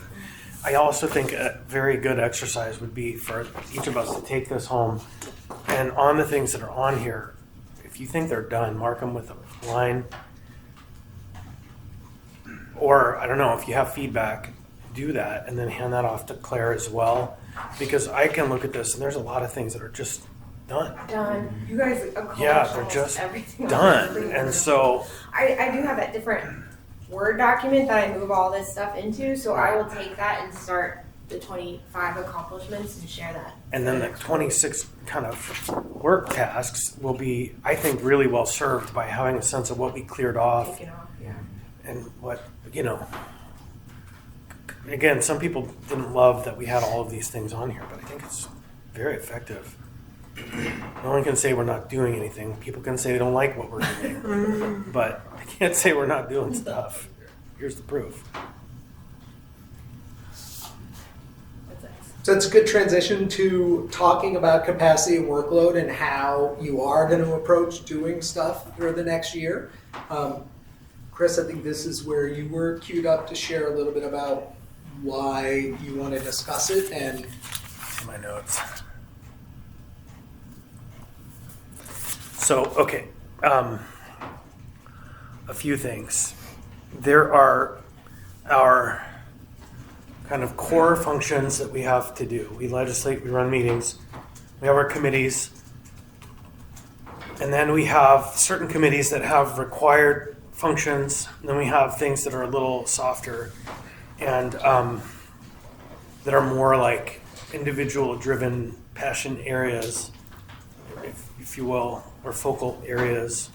And I have like 4 things that are on my list. Probably there's a 5th one now that I see it for this next year, and that's that kind of work that's being done on the Public Safety Advisory Commission. So it's the Audit Committee, Port Oversight, the Clutha River Project, the Annual Work Plan, Elections, and the Public Safety Advisory Committee are kind of areas that we are having to find assembly members to be part of and lead on. Again, I will come back to the idea that as lovely as it would be to have a full administration staff to discharge our duties to go do this thing, for the most part, we are the doers, and our staff support us in the doing. And so we have to be careful of how we apply the workload onto our staff and onto ourselves, because we're all limited in our capacity, because we don't have an unlimited budget. We have the smallest branch of government. And so I think that this conversation is in some ways intended to be a broad conversation about our workload and capacity for doing stuff. And I don't have a meaningful kind of map of the things I want us to talk about. So I've talked enough. What is our capacity and what is kind of our function and where do people want to put themselves to do the work? That's the theme of this talk, more open and free ranging. Does anybody have extra capacity that they want? So I've been thinking about this, and I think we have a lot of meetings. We have a lot of committee meetings. We have a lot of work sessions, and I realize that the business of the municipality never stops. There's always something important, right? But I think we also need to think about like what type of person we would want to be able to do this job, and sort of what should be the baseline expectation of capacity for someone to do this job. Do we want working professionals who have other jobs to be able to contribute a voice to the Anchorage Assembly and be part of the decision-making process? Do we want, a single mom who has kids' obligations that she has to go to be able to serve on the Anchorage Assembly? Or do we just want folks who either are retired or this is like their only gig? Is the expectation that this has to be your full-time job and anything else is accessory to that? Or that you have a partner who can be the breadwinner for your family? And I guess for me, like one luxury that I have is that I am my own boss. I have autonomy in my schedule, but I still need to make sure that my business is producing an income so I can pay myself and my employees and take care of my patients. And I think the assembly is well served by having a diverse makeup of members who bring different perspectives to the table. Some maybe who are working age, some maybe who are retired and have a lot of life experience to topic conversations. Men, women, I think the more that the assembly is sort of a snapshot of our community, the better. But I don't think it's reasonable necessarily to have the expectation that this has to be full-time, and every member to be at every committee meeting, or I know that none of us are. We all have to pick and choose what meetings we're going to attend. But I actually think that we need to find ways to, rather than expand the meetings and the workload that we have, to actually refine our scope, or at least what is expected in terms of how many meetings we attend in a given week. Yeah, I can first of all offer that the makeup of this assembly relative to the makeup when Felix and I started is dramatically more representative of the community. Could use more women, I think. But it's younger, they're parents, it's not a bunch of retirees, and so I think that's the committed effort that's been ongoing and hopefully continues. And the mission we've had is to reduce the number of meetings, but that always runs into conflict with, I want to be briefed on this thing, and I'm not going to support it until I am. And so therein lies the tension. I think we've reduced our committee meetings pretty dramatically. And so I take that as good feedback, and it's complicated. And we do have a couple of members now who their priorities their work, because their work happens on the days when we do our work sessions. And that's hard for them, I'm sure, right? It doesn't feel fair, but gotta be brief. So, Yarrow? Yeah, I guess I just want to kind of add on. For me, I have 2 kids, and really the only reason why I can attend the meetings, a lot of the meetings, including this one, is because my husband works from home. So it is difficult for people with families to be able to attend everything, but I guess it's difficult for people that have families to work, period. So I give up on the hope of attending everything a long time ago. not everything, but a lot of the things. Yeah, I was just gonna say, in that way that you were saying, if there's a way where we could, we have a lot of work sessions that cover subject matter that fits within committees. If we could move more of those work sessions to be topics in the committee and make it more like a little bit more defined, like this is what this committee is gonna be working on, this month, and it's gonna slow the process down.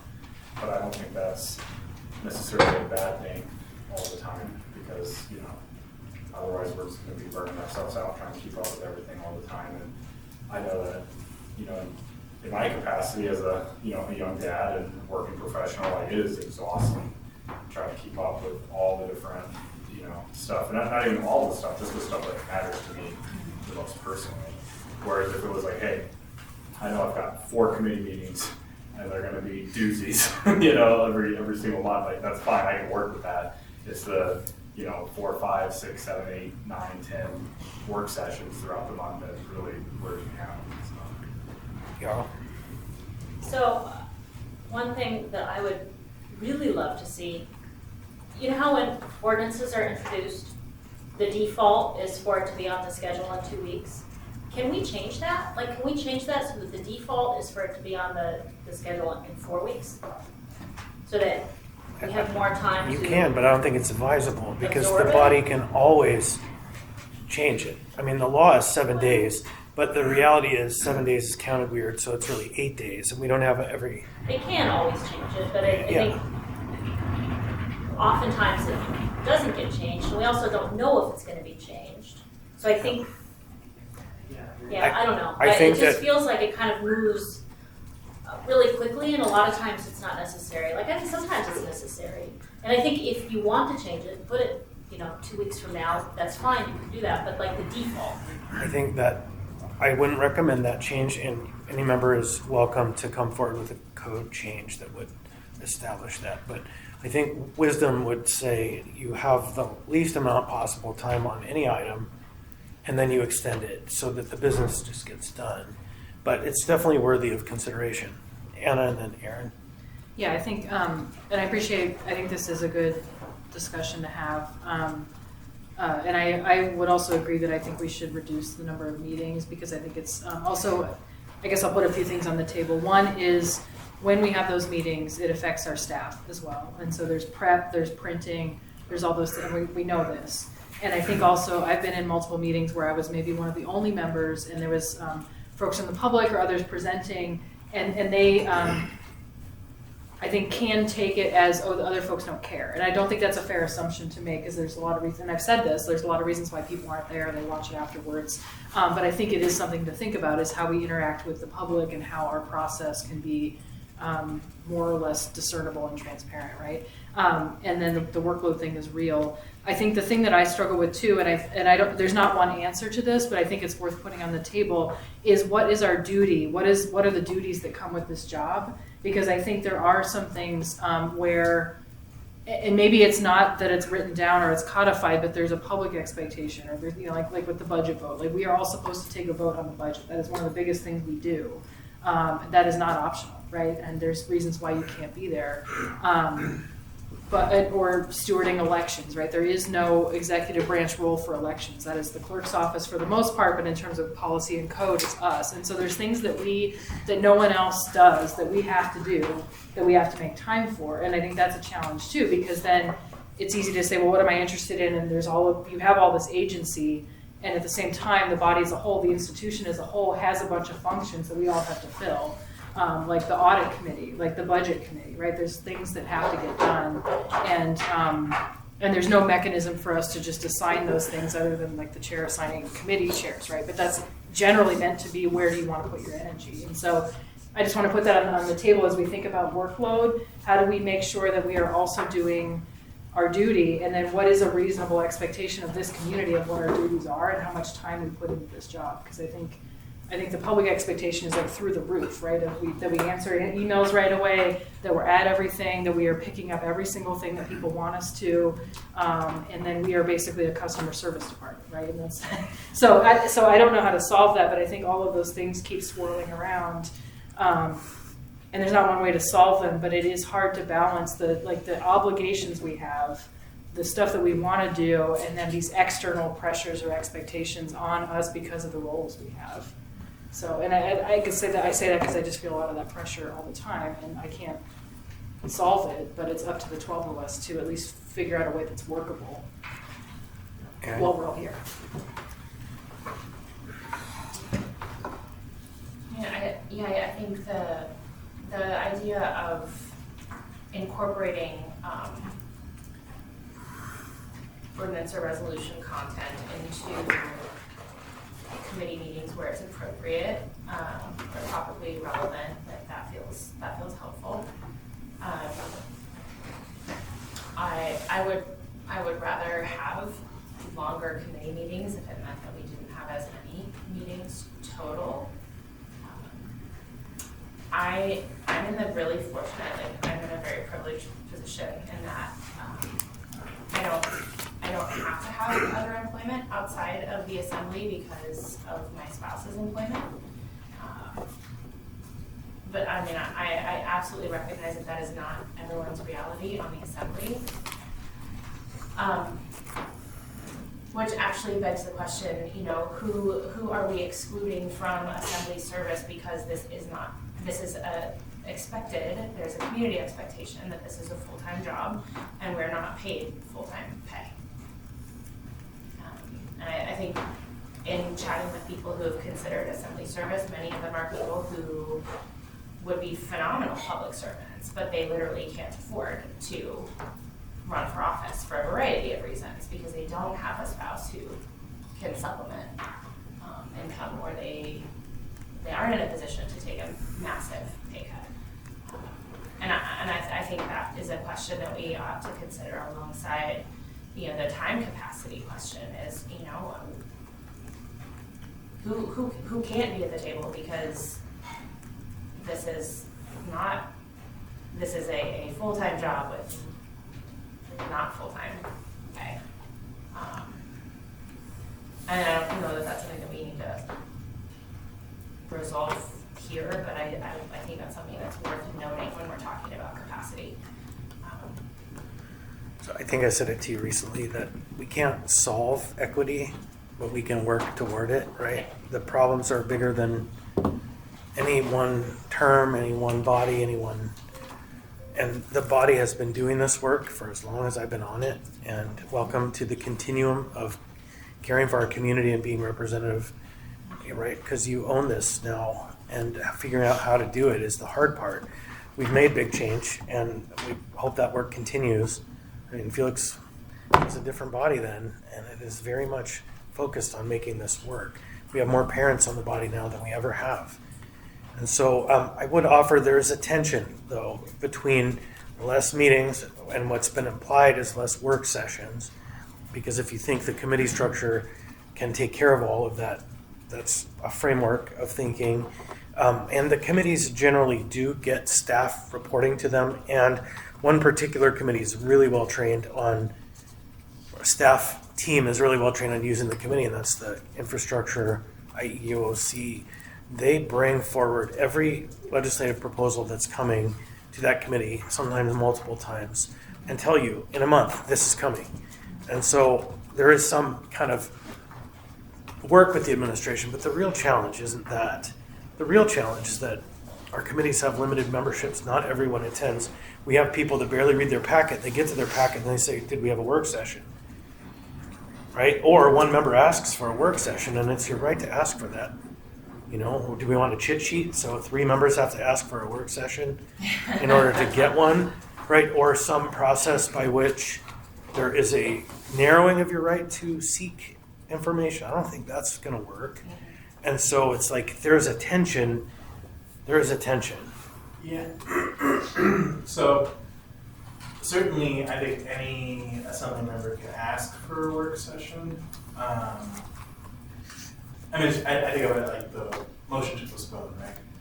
People move to postpone something because they want a work session on it. Well, that's great, but if there are 7 other people in the body who feel like they are ready to vote on it, sometimes I feel like they're a little bit too nice and accommodating sometimes, if I'm being totally honest. Mm-hmm. That's a fair assessment, and it's been a core value to try, but I'm not even talking about once we've gotten to the table and we have an open meeting. What I'm talking about is in advance of, when a member asks, we do our best to use one of those very tight slots on a Friday for those. And what we've implemented, you know, some folks might take it for granted, but we have at least one monthly no meeting Friday, right? And so we've been making work towards that, and if ever I can find the chance to make it 2 in a month, I do, believe me. And so, but those are just kind of traditions that are intended to meet that mark. And so your challenge is to balance the interests of the body, get the information you need before taking the vote. I think my success has come in with my relationship with the administration, the members, the staff. If I need information about an ordinance, I call them and they answer, right? And I get what I need. So I don't need so many work sessions. But when somebody says, I need a work session, we accommodate. And I think too, there's also the need for a sponsor of a piece of legislation to ask for a work session as the sponsor, because they know that whatever it is they're bringing forward is extremely technical, and trying to make sausage on the dais or trying to shoehorn that into a committee is probably not going to go well, right? So there is the flip, there's the inverse of that as well, is like the sponsor saying, I would like to host a work session. Any member, right? No, the worst case is when the sponsor doesn't want to do a work session. They don't care. It's all there, and you didn't do your homework. Why should they have to come and do a dog and pony show for you who didn't do your homework?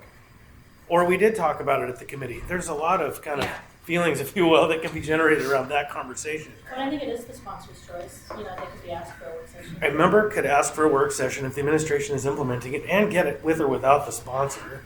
Or you could host a work session that no one shows up to. How embarrassing. Right? And so there's no one here to tell you how this should be done but you. But if we're changing the way we approach it, though, that it is going, more of this is going to funnel through a committee, and we don't need to have as many right? It's easy to go, well, did you attend your committee meeting this month? Okay, then. Right, That's this all. was heard, Yeah. well, but if they're not on that committee, right? Well, I mean, anybody can go to any committee meeting, you know, and like, Watch it. and that's the thing for me, I think that's hard to keep track, is I go through it, okay, this is my schedule for the month, this is my schedule by the week, and then if I'm not checking back on a regular basis, I miss work sessions that get added, or, you know, something like that, or if I know, okay, these are the committee meetings, and I know that any legislation that's gonna come up that I have to be aware of is gonna fall into one of these committees, I just know I need to make it to the committee meetings, you know? I love ideal worlds. Listen, in ideal world, reality work Idealist till it's ideal. I could see there being some bottlenecks, you know, just based on like the timing of a committee meeting relative to an assembly meeting and how that might drag out the process, you know, based on introduction and committee. Once a month. Public hearing. I mean, yeah, that Versus does. twice a month. Exactly, that does limit the opportunity. Well, but that just presumes that the item isn't seen before it's introduced, right? I mean, there's a whole lot of legislation that is pre-vetted before it is introduced. Everything that comes at IEOC, you see, this is what we're bringing forward a month in advance of it ever hitting the table. And so that's a kind of an operational approach. There are some things you just want to introduce exactly 2 weeks before you want to heard for reasons, right? And maybe there's less of an expectation that you can be accommodated for a work session when those things happen. Like maybe there's like if you have to have X number of days, weeks before a work session can be expected, but I think it's pretty case dependent. It's a challenge for you guys to figure out how to streamline that. Because we've been doing this work to make it this way. And this is as far as we've been able to get it.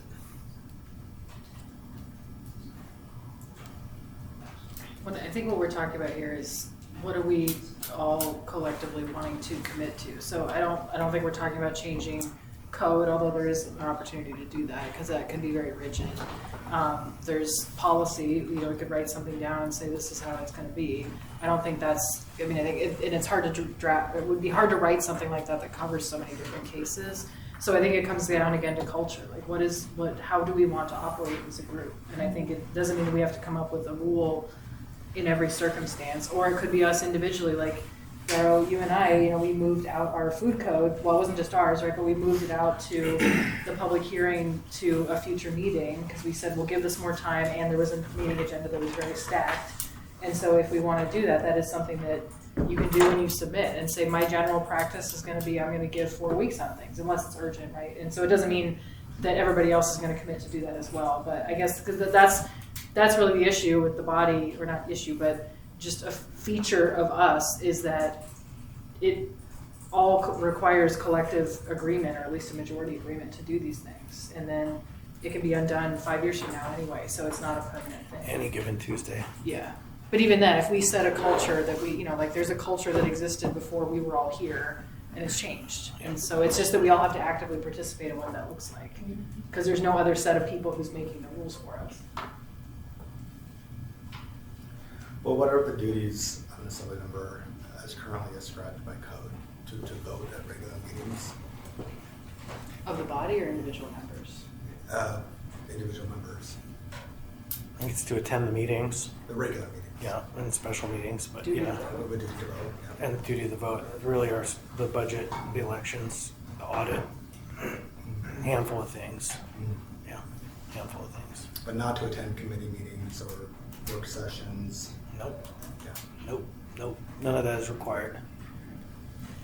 None of that is That required. sure decreases your effectiveness. Yes. Just showing up, you know, just free willing it, you know, gonna free hand this vote. It's not advisable. Yeah. I mean, I will say I'm very grateful for being able to watch meetings back and get caught up that way. Yeah, that's huge. Yeah, same.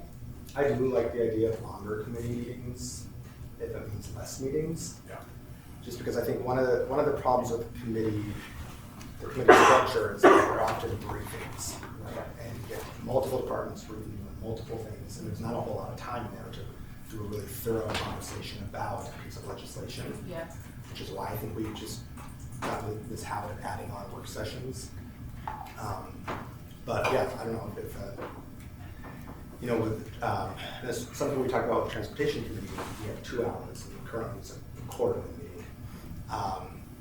Even that 2 hours, man, we gotta be moving quick. Like one time we had a bunch of people in the room to present on Vision Zero, and they could have taken up the whole meeting. And maybe some of that was, what is dazzle them? Right? Yeah, dazzle them with detail or baffle them with bullshit. Right. Yeah. But it was an important conversation that we kind of had to like move on to another topic. So I would push back a little bit that there's been a proliferation of work sessions. I don't think, I mean, if Jamie has a tracker and can show the arc, but yes, it went up several years ago, Felix, but it has stayed fairly static for the last 5 years, like pretty static. It's gone up a bit in terms of legislation that's introduced, meetings that are held. And so I would just push back against that. I don't think I'm saying that there's more. I think I'm saying that now that I'm in my second term, like, yeah, I know the rhythm of this. Yeah, you just use the word proliferation. And so they aren't like growing, blooming into more. It's just you're recognizing. I think I said we've got to the practice of. You use the term proliferation. It's fine.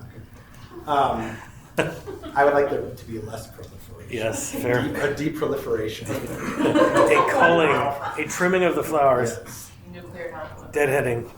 I think that's fine. One member reached out to me and asked if we could move all committee meetings to Friday. One day a week. And so I don't know how you have work sessions. I mean, that could be a 10-hour day if we did that. But that was one kind of creative proposal. So you'd have like 2 committees on the first Friday and then the Yeah. next two on the second, Yeah. and maybe there'd be an hour for work session. Except, of course, those weeks when we have too many work sessions and the committees would get booted, or we would add another day, right? But, you know, Thursdays are our default second day. And so there probably are ways to think through creatively organization so that you could stack the meetings that happen in a rhythm that gets you ready for your agendas better. I don't know that it's about kind of pushing off the content to this or that committee, because committees are not representative of the whole, and the same people have the same questions are going to come with the questions.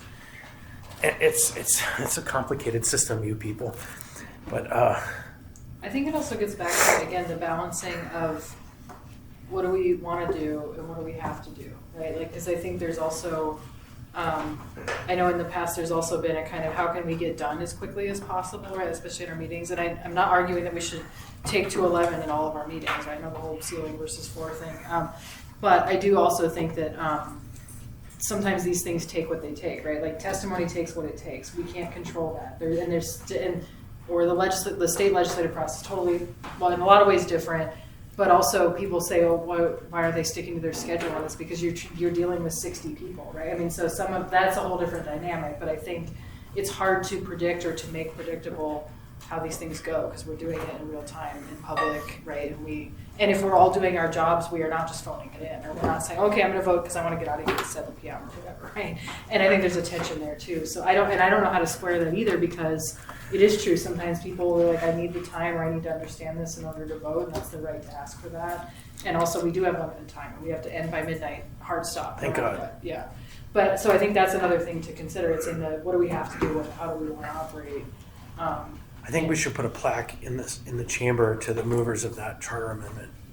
Midnight, a little corner that's dedicated to these people have saved us from painful public process by the hundreds and thousands of hours. I mean, I think I do find that in the context of meeting on Tuesdays, I sometimes feel the pressure to like withhold questions for the administration for the sake of expedience. You know, like there are things that sometimes I do want to know more or understand more about an item that's before us, and for whatever reason, I didn't have time to go like run around to all the departments and do all of my homework in advance of getting to Tuesday night. But it does feel like there's a little bit of that implied pressure that like, you know. Especially when they send you a list that says this is a must-pass item and we just got it. Right, and so I feel some tension there. Like, yes, I want to do my homework in advance. Yes, I would like to have efficient Tuesday night meetings, and also, I feel like it's my role to do my due diligence, even if that means asking additional questions in the context of a Tuesday meeting.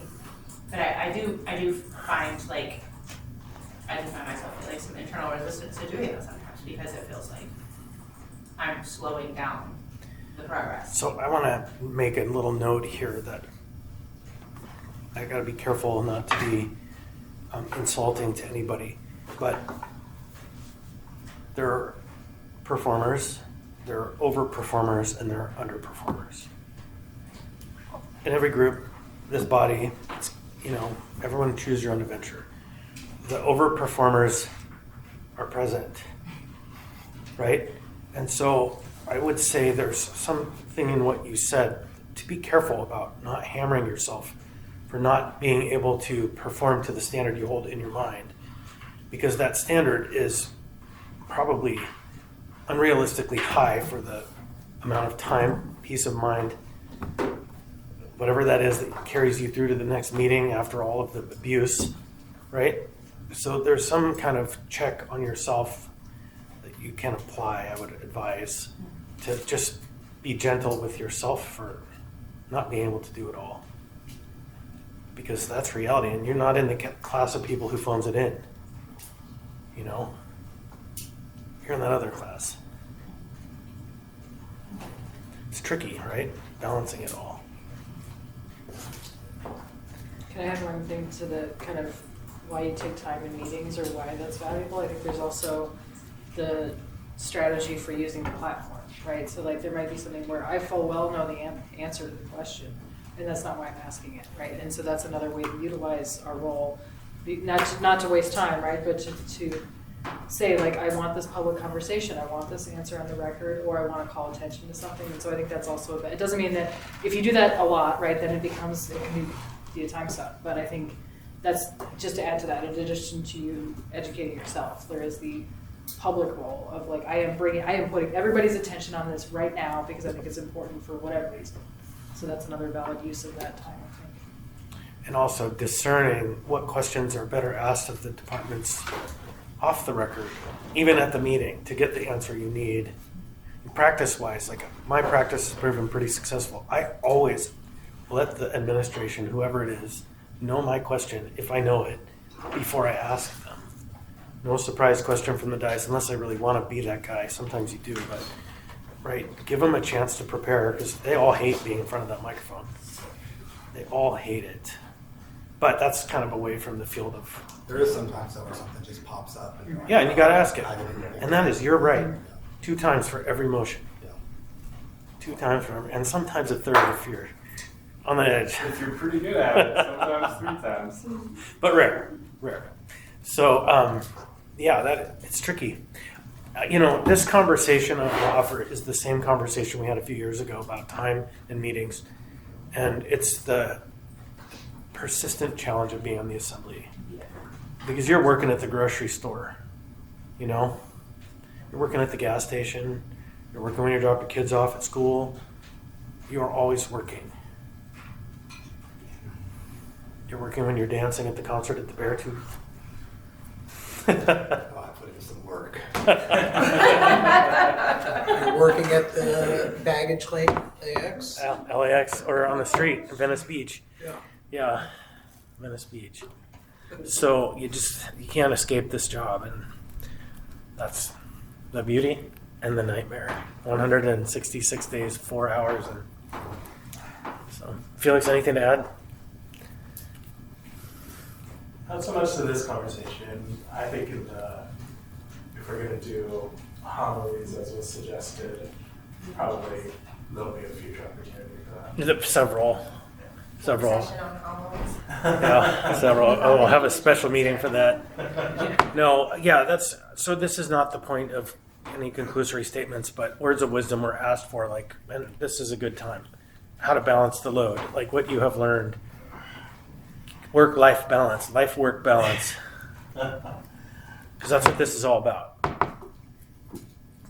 mean, I don't think I'm going to say anything that's revolutionary to folks here, but I always tell people who ask me, should I run for the assembly or not, you're going to get out of it what you put into it, right? There are some people who put in a lot.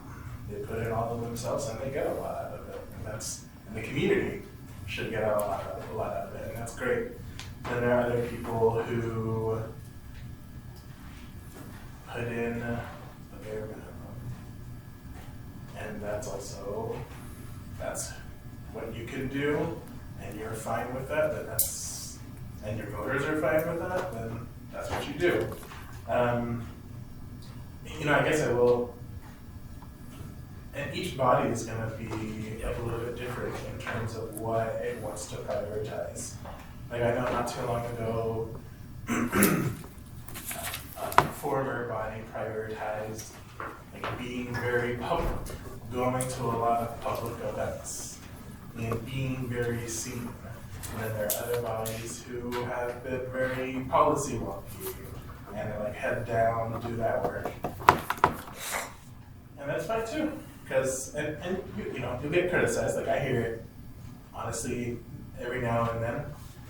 Why don't I see more assembly members at different events? It's like, well, we're each doing our own thing.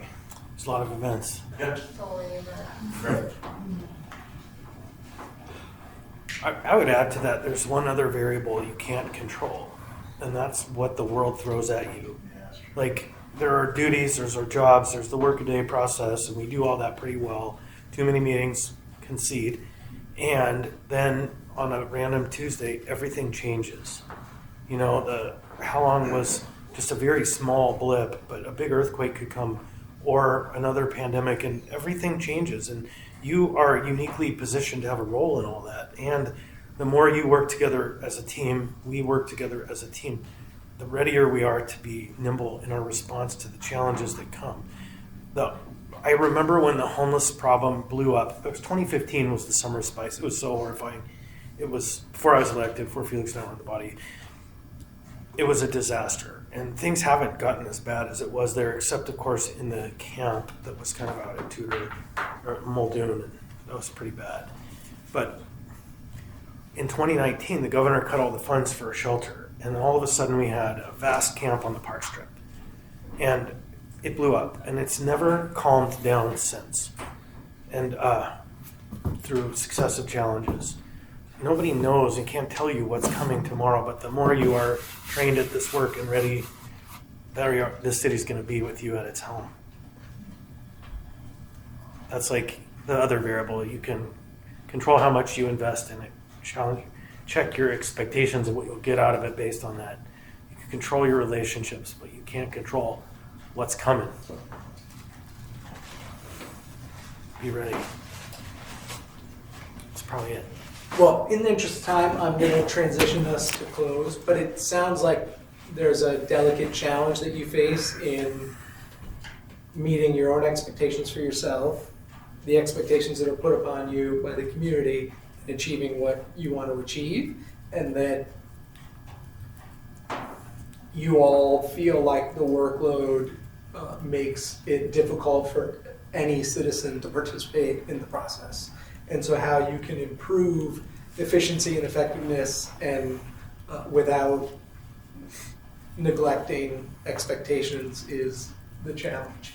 We don't have a magic answer, but I did hear two categories that had, one is the way that you approach meetings, and I would add into that work sessions, but two is the way that you collaborate and share and request for information.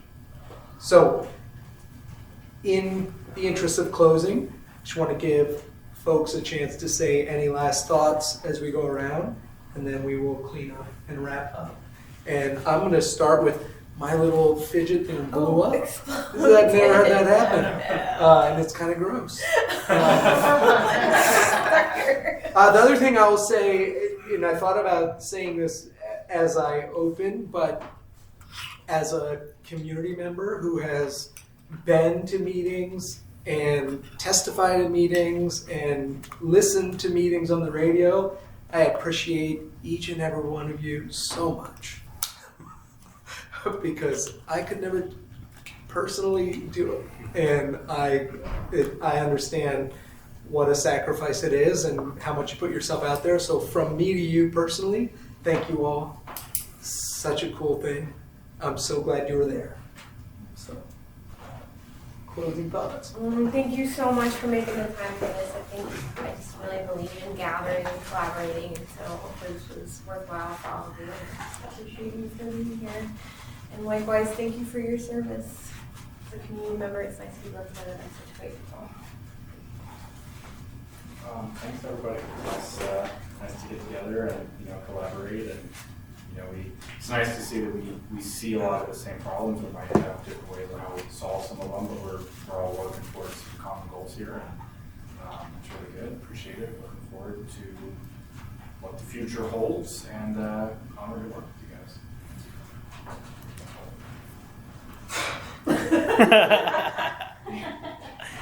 New York Thanks for your Times. support. Again, I apologize for taking for a ride. Excited to find a champion for elections, and also we have a draft for whatever is happening. Elections. Jennifer. Claire, what was it? What was he working on? Massage parlor, I see. Yeah. You guys looked that out already? No, I've been working with It's been on the list. No, I knew you had it. Yeah. I had been working on it in 2015, and so I resurrected it, and it still needs resurrected, but we're there. That's it. Thanks. Jennifer. It was really fun to hear you all talk, and I feel like you all bonded today too, and that was really nice to see. And I just want to add, the Assembly has been a very nice environment to work in, the legislative branch. And I didn't share at the beginning, and some of you know, I was a deputy clerk for 4 years before I came over to legislative services. So I lived through COVID with a couple of you on the body and all of that time. And anyway, I've seen the branch evolve over the last 6 years, and it's been really cool to see that happen. And thank you for everyone who served in leadership and the environment you all create.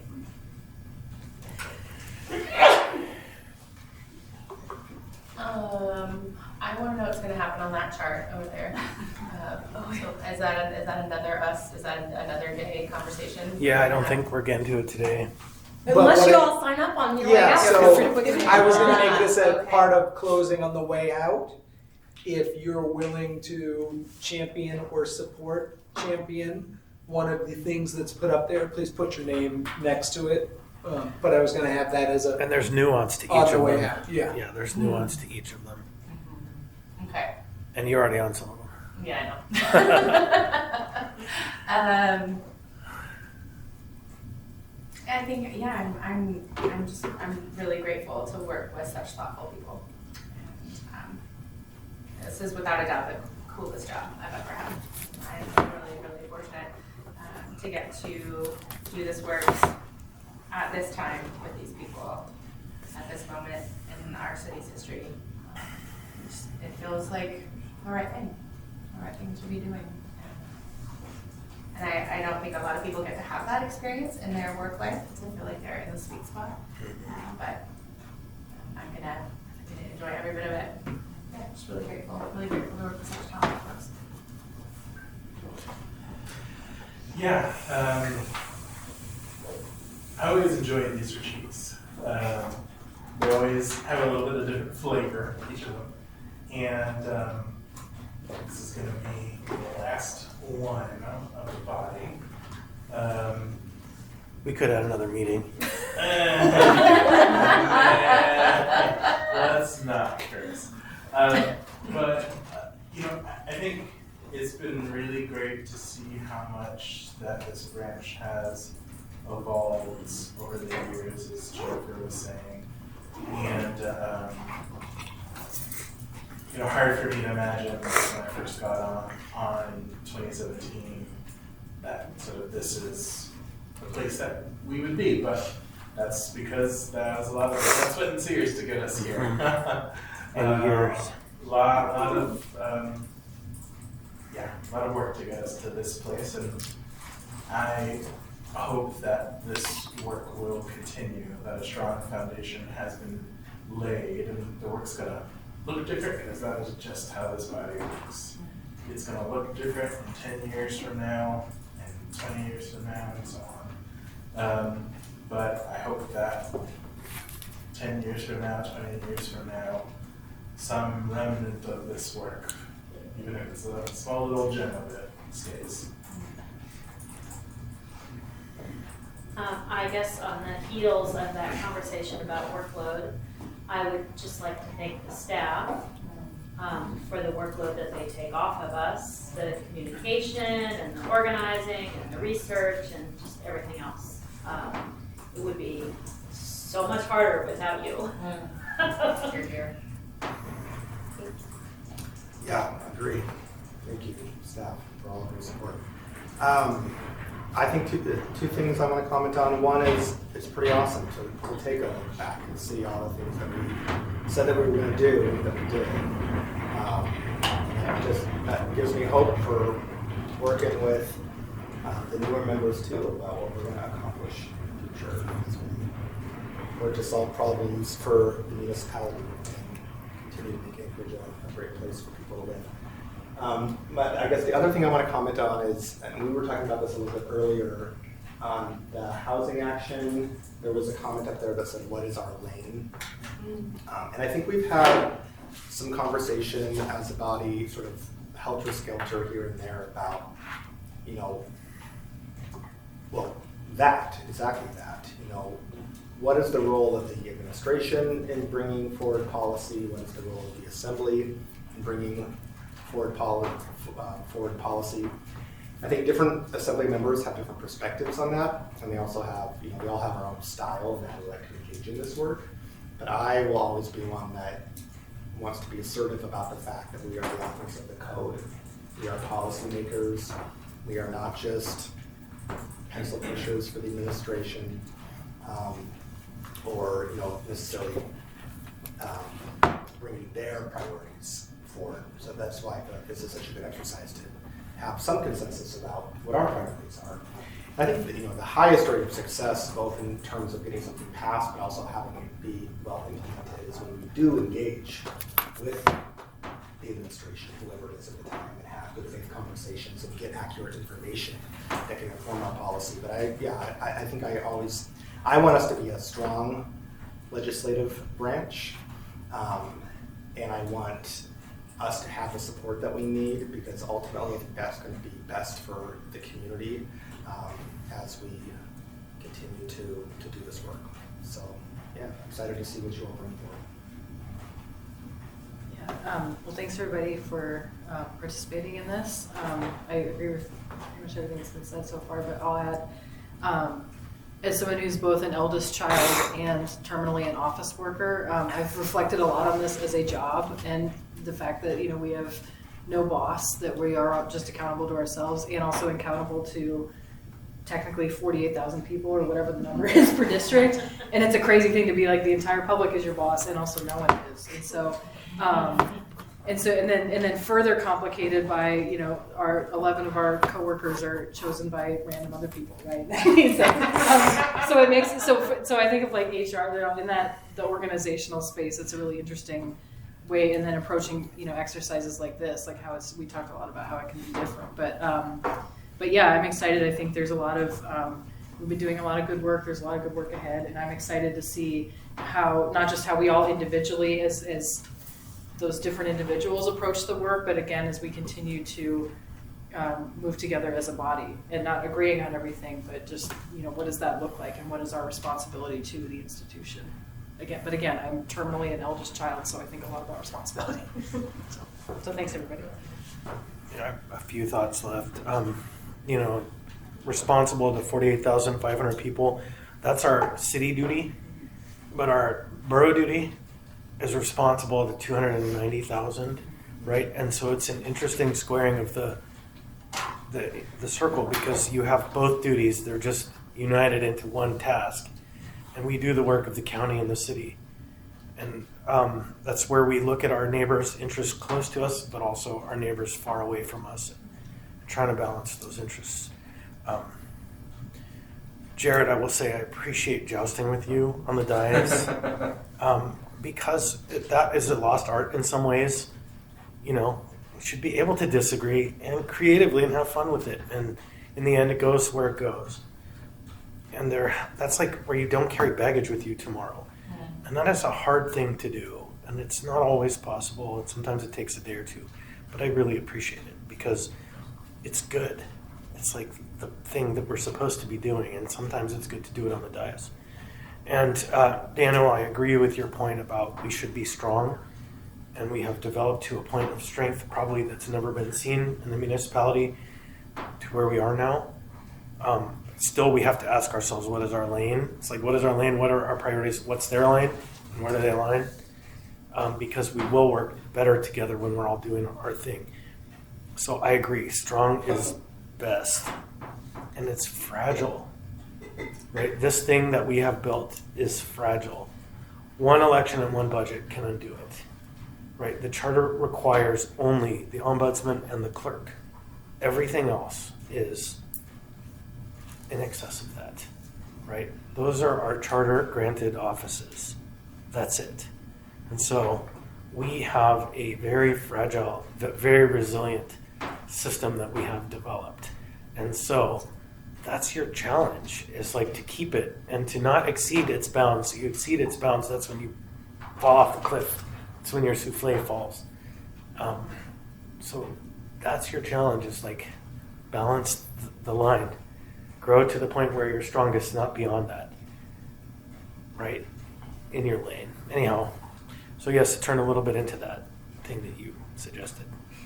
Those are my comments. I'm grateful to you all for working through these struggles. Yeah, I don't promise you fewer meetings. I'll do my best to keep it as efficient as possible. I will do my best to keep it as few as possible. I will always try to get a second no meeting Friday in a month if it's possible. The clerk and I work really hard to make that time available, but I don't promise you because We have it this month. yeah, if you demand a meeting and it's in your rights to have that meeting, I'm going to authorize it, and you should expect the chair to do that for you. It's your right. And so that's the tension. But you can give some social pressure to those who don't show up, who ask for a briefing, and there was a briefing, right? There's no reason to slow down the wheels for people who just didn't show up. I wonder if it could be helpful to have legislative services send out, if we had like a list of every piece of legislation that was discussed in a committee meeting, like the prior couple of weeks or something. So, because sometimes I think if people are not part of that committee. Oh, they won't know to go back and watch them. Right. I don't know. Maybe it's easier to do the other way, like send out a list of what's coming, not of what's happened. So long as those committees get their agendas. I mean, that's kind of the agenda though, right? Like if you're gonna discuss a committee meeting or Again, a piece of legislation, that's gonna be on the agenda for that committee meeting. yes, I am here to protect the staff's time though. That's like, we have to be careful what we're asking the clerk to do and legislative services to do. And so it's not a bad idea. And maybe there's some Maybe way just a compilation of the agendas, with OnBase, so maybe some tool that could generate a. so that somebody can look at all the agendas So, in a line. yeah, don't take it back. Put it on the table, but take it out of here and let's converse about I it. do try to flag if I know one of you is watching an item and it comes up. I do try to flag that, but I think otherwise you should probably all be reading each agenda as it comes out. Yeah, I agree. Honestly, if you're just looking for legislation, like with the Office 365, which I'm accepting that I'm technologically problematic at this point in my life, but all staffers could write, they know what ordinances they're putting on their agendas. They could put it into So, any document that we all have access to. Jamie is saying it might be possible, so you don't have to rescind it. We're not going to solve it right now. That it's not super complicated. So- I'll keep thinking. In the interest of time in closing, this is obviously a beginning. There's a number of people who aren't here, so the idea is to evolve this into a finalized work plan, get all of your feedback. Don't know exactly how that's going to happen, but it's going to happen. Figure it out. These items here on the way out, if you would put your name next to it just to call out your interest in either championing or being part of the team that pushes it forward. And thank you otherwise. We good? Thank you. We're good. All right. So do we have to clean up? I gotta go clean up. Not too much, I mean, we Thank just you, Joel.